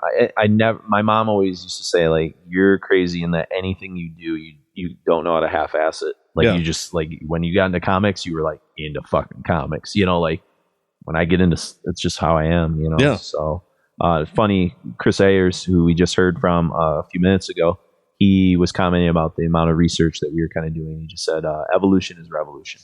And we've evolved, and that's a good thing. So I got 2 more letters, I believe. One is from Daniel Leto, a long time. I know he's been on Facebook. He says, thank you for 10 years and 200 episodes. He said, I found you guys in 2010. Like I said, I've known he's been around for a while. When I just was getting into extreme metal, who was still getting over the trauma of first hearing Rain and Blood. Oh, interesting. I was lingering around metal message boards, picking up bands here and there. I was slowly finding my way into the extreme metal scene, but I hungered for more. I wanted to learn about metal history after having my curiosity piqued by Get Thrashed and Metal Headbanger's journey. I felt like there was a story to be told, and I wanted to be part of that conversation. I was inspired by metal podcasts such as Metalscape and wanted to dig deeper into podcasts. And then I found you guys when digging around iTunes, and my life has not been the same since. The podcast showed me that there could be a more academic, organized discussion around extreme metal. Your style inspired me to look at music in a different way and look for the stories that every band could tell in a metal history. I started writing essays in high school about heavy metal's progression as a style. Oh, so he was a high school kid when he found us. That's pretty cool. And its influence on pop culture.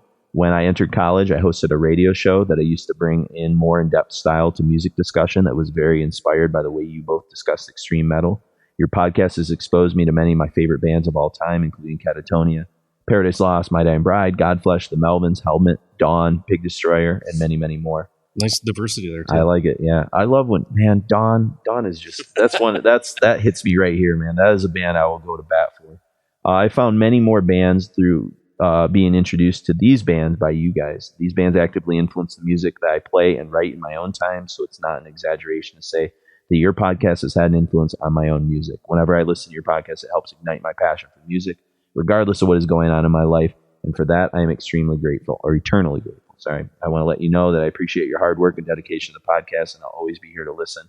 Whenever you release new episodes, here's the 200 episodes of Metal Discord and 200 more. Thank you for that, Daniel. So pretty awesome that we got some of these.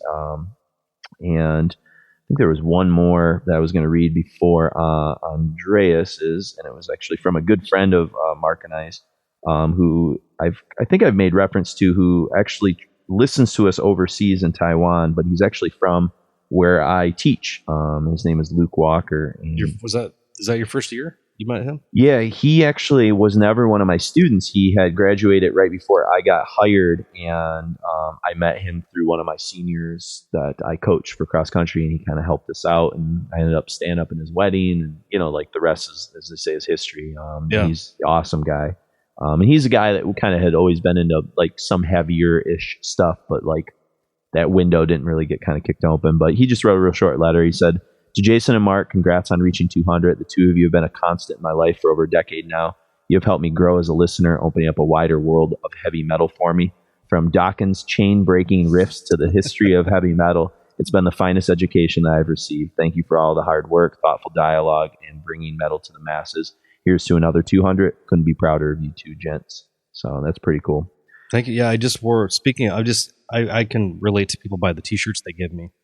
But he gave me the Iron Maiden Fear the Dark live in Istanbul. Istanbul. Yeah, live in Istanbul, sure. And on the back has like Slipknot and a bunch of other bands that played at this weird festival. Yeah. Yep. But I've got that. These are all ones I wear to the gym because I cut the sleeves off. Yeah. But I finally put that on. That's all cool. The time. It's, there you go, Luke. That's cool. Appreciate it, Luke. Yeah, he had studied in Istanbul, so that's where, and he hooked me up with a place. That's where actually I stole I was visiting some friends of Luke's. He had put me up with a place to live for a week there, and we found. Remember how they used to do like posters where it was almost like a paste, and they would paste them to like the sides of walls. Real old timey. Yeah, old timey. Well, they still had them in Istanbul in the mid 2000s. I was there in like 2006, and they had a poster. It was a Catatonia Deftones show. And I stood on this dude's shoulders in the middle of like a busy like intersection in like Istanbul, not in the intersection, but like off to the side. And this is like slowly illegally peeling this thing off. Like people were just walking by and staring at me. Tell me about that. That made all the sense in the world. Oh yeah. Why the hell not? Yeah, exactly. I wish they would tour here. That'd be really badass.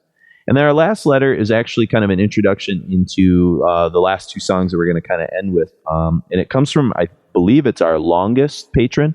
And probably the patron that I think is at this point donated the most. So we really do appreciate like a patch or something. Yeah, no doubt. You'll be the first guy to get a flash drive for free from us. But it's Andres Pereira. I probably mispronounced that. I really apologize. He lives up in Alaska, but I believe he's originally from Spain, like Spain proper. And he wrote, and this is kind of funny. This is like a ways back before we had announced that this was going to be our episode 200. He says, if you guys do a 1982 episode in the countdown, I believe you should check out this record. It's the most important one in Spanish metal's history. And there's a lot of details about it I can give you if you're interested. So I apologize. I should have reached out to get some more of those details, but hindsight's 2020. We were kind of crazy.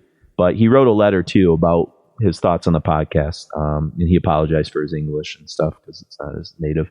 But he said Requiem if you can speak and write more than two languages, don't ever apologize. That's incredible. Yeah. And dude, you're living in Alaska. So, you know, it's a brave soul. Requiem is my indisputable favorite podcast. I have listened to every single episode, many of them several times. Extreme metal was an untouched subject by me for the most part. Slayer, Sepultura, and Creator were the heaviest bands in my collection. I knew who Morbid Angel, Mayhem, or Emperor were, and over the years I had tried to understand their music because I refused to believe that there was no talent there. But I couldn't get into it, didn't know what to pay attention to. That changed when I discovered Requiem. You guys opened a whole new world of music for me, and I firmly believe every metalhead should subscribe to it. I've been adding to my little grain of salt by sharing links to friends and will continue to do so. I imagine the Proto-Metal Countdown required an immense amount of work and dedication. I have saved every one of the available songs in my iTunes, read every post, and of course listen to every second of the episodes you have dedicated to it. It has turned into an impressive body of work that I'm sure will be talked about in the metal community for years to come. Well, I hope so. That'd be cool. He said, keep at it, guys. We are listening. That's cool. We are listening. So there's people. That's all we can ask for. They're out there. The truth is out there, as David Duchovny once said. Thank you from Andreas. So, and he said, feel free to cut whatever you want. Not for you, Andreas. So, you get it all. So now we need to say our goodbyes here in a moment, but we do want to talk about the last two pieces of music that we are going to play. One, as Andreas just sort of hinted at, will be the Baron Rojo, and it comes from their most famous record. A lot of people consider it, well, Andreas included it, to be the most important Spanish language metal record, and it's called Volumen Brutal. Brutal volume, I imagine, yeah. And this is a Concerto para Ellos, and I should have looked up the translation on what this is, but I think it's the concert of maybe the Ages or something. Yeah, concert of the Ages or something like that. But it's kind of a tribute to a bunch of fallen warriors: Keith Moon, John Bonham, Duane Allman, John Lennon, Jimi Hendrix, Janis Joplin, Tommy Bolin. They're all sort of name dropped in this.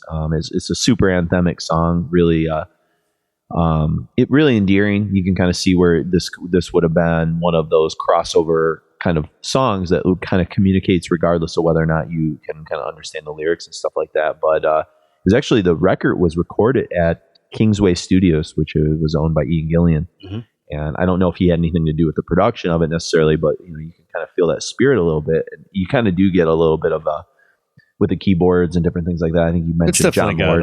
It's got a purple vibe for sure. And cool thing is Bruce Dickinson of a band called Iron Maiden helped the band with the English translation release. Who was the sole reason for Ian Gillan cutting his hair? Really? Because Ian Gillan hated Bruce Dickinson's voice and his appearance. Really? Was he threatened by him? Well, in retrospect, it was Bruce was using, and he'll even admit, he's like, everything I learned is from Ian Gillan and Arthur Brown. Yeah. Like those two guys. But I think it was the time, the 80s, it seemed like this is just not what he wants to be associated with. So, yeah. That's interesting. I didn't know that. But they're very similar vocalists, which is funny. It's probably just like, it's a little too close to home. Yeah. He's like, The young whippersnapper. And that's him in like, fucking 86 or something talking about this. So I'm sure he's probably not holding a grudge at this point. Yeah, that's for sure. But it's a cool song and kind of playing it in honor of the support of somebody like Andreas, and also just because it was a big record release in 1982, and just the international flavor. There's not a lot of international bands at this point. It's a far cry from the Sepulturas and some of the stuff that you'll see a decade later. But especially having kind of mass success across borders. For sure, yeah. And then the song we'll play right before that is kind of a comeback of sorts for a band that we talked a lot about in other parts of the Proto-Metal Countdown because of the impact they had, especially in the early roots of heavy metal, and that's Uriah Heep. Mm-hmm. And Abominog is the name. Yeah, kind of a weird cover, kind of a demon face type thing. I've heard this record a couple times when I was working at the record store. You couldn't really play obnoxious shit. Yeah. So I just go back and all this, and I remember playing it a couple times. I was like, this is pretty good. I was more of a, anything that didn't have David Byron or what the guys from Lucifer's Friend. Remember his name? Oh boy, not offhand. I should. He was on a couple of records with them as well. I can't think of his name. I probably mentioned him in the 1972 episode. At this point, the only kind of original member left in the band is Mick Box, who's still in the band to this day. But then longtime drummer Lee Kerslake came back for this one. Yeah, and he brought with him Lee Kerslake had been busy recording the first two solo Ozzy records. Mm-hmm. I guess I was unaware, Mark and I both were. We had never made that connection that he was an original Heap drummer member when Ozzy got him to play on both Diary and Blizzard.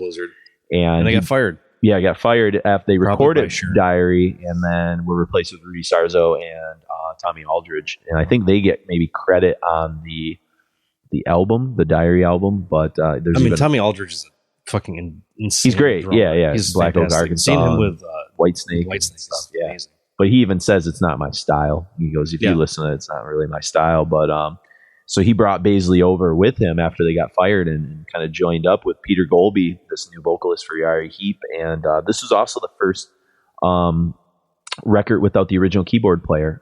Ken Hensley. Yeah, he either left or... They left. I think creative differences. And so they get... Peter Golby, he was the second guitar player and lead vocalist for Trapeze with Glenn Hughes. There you go. Yeah, so you can definitely hear a little bit of that in purple his voice. Connections. Yeah, all kinds of stuff kind of going on there. And the new keyboardist, by the way, was named John Sinclair, and not the manager of the MC5. But such an activist. Peter Golby, especially on this track, which we're going to be here listening to Too Scared to Run, just a phenomenal song. And it's a weird kind of mixture. See if this fits with you. This is kind of what I wrote down. So if you took like a half Ronnie James Dio and then half Lou Gramm from Foreigner, it's kind of what you're getting here. Yeah, I got a little bit of Phil Lynott from Thin Lizzy. It's like phrasing and stuff too. Yeah, I could see that as well. He's a little more of a... Byron had a super unique voice. God, I can't think of that guy's name now. I got to look it up if you want to. Oh, the other guy? Yeah, well, while he's looking that up, I actually have a quote, because I think one of the things about this record is it was seen as the Uriah Heep sort of comeback. They had kind of played with different vocalists and stuff. John Lawton. John Lawton. Okay. Yeah, he was on 2 records. 2 records. And I know there's there's a lot of people that don't speak too highly of some of the stuff that Heat put out in the late 70s and early 80s. It kind of lacked some oomph, I guess, compared to their early era. And this, in a way, was kind of a comeback for Heat, and kind of one of their last kind of super significant records that made a big impact and charted, and people kind of talked about. And a lot of people believe that Mick Box was sort of drawing a lot of inspiration from what was happening around him in England. And so this is from Popoff's book, This Means War, The Sunset Years of the New Album. And they kind of asked him about whether New Album had inspired this record. And he says, no, I don't think it was an inspiration, because we were still doing our own thing. You'd still tend to go your own way. You generally play music that excites you, and you hope to get it across to everyone else, and that passion shows through. But it was a great moment for us because, again, as well as it was accepted readily by the British press, which they don't always help their own, he laughs. But this time, they were just full of praise, and it was unnerving. It was a very, very 80s album, I have to say, but it was a massive album for us, and it opened up a lot of avenues for us in America again. It was great. We went out on tour on the back of it with Def Leppard, who were, of course, huge at the time. The biggest thing since sliced bread over there. And it was a great time for us, a very exciting time, because it really did open a market overseas, which was wonderful.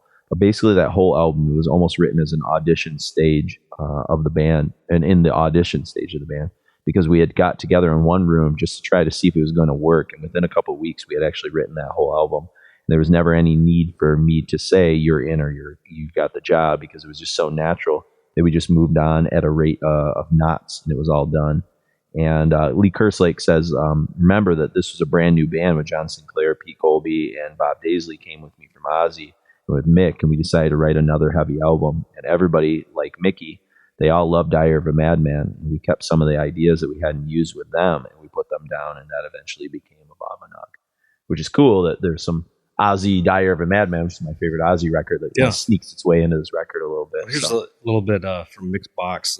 Box remembered, I locked myself in a flat for 2 or 3 days and drank myself senseless in complete self-pity, but somehow managed to pull myself together and consider my options. We first rang Lee Kerslake, who in the meantime had co-founded Blizzard of Oz with Ozzy Osbourne. Yeah. And, the drummer brought along bassist Bob Daisley. Yep. Then John Sinclair came in, who Box had known from being in Heavy Metal Kids, currently played in a Los Angeles band called Lion. Oh, yeah, Lion. They wrote the theme song to Transformers. Oh, yeah. How crazy is that? The band's new vocalist became Peter Golby of Trapeze fame. The latter, who had once auditioned for Uriah Heep and failed, ironically Hensley being the only band member who had supported him as a choice, who's now and now he's gone. Yeah, it was all contributing to writing. We forged our new direction. Cool. So that was kind of like some despair, but something good came out of it. Yeah. So this is kind of a band that, like I said, they kind of stand alone. They don't fit with the new album thing, but they're British, and both these bands kind of stand alone, kind of doing their own thing and stuff. So and have been doing it ever since. Yeah, that's true. You're right. He's still doing stuff, right? Oh yeah. They've got they've had I'm trying to think. Let me look at the new vocalist's name. Well, I guess he's not that new. He's been around since 86, 93, 94, 96. Let me look at the Abominag, Different Worlds. I guess he's only been... What the hell's this guy's name? Sorry for the down. That's all right. If people are still listening at this point, they're fine. they're totally good with whatever we give them at this Phil Lanzon? Huh. Yeah, I don't know anything about newer Heat stuff, I'll be honest. He's a keyboardist. Oh, he's not the singer. Oh, well, we've gone. Yeah, I guess you can Google it. Google. Look, there's all kind. You could talk about Uriah Heep for 3 or 4 days. Yeah, that's true. So, but Mark, it's been quite a journey. Woo!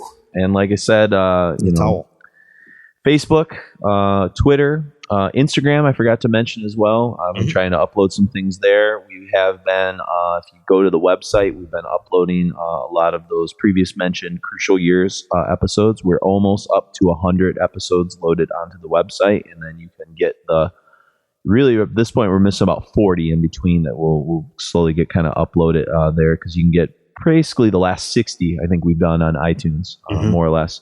And so that missing gap, you'll soon discover if you're a new listener and you have never originally heard those. There's still more on the horizon. Just like new episodes every week. So I know. There you go. Stay tuned.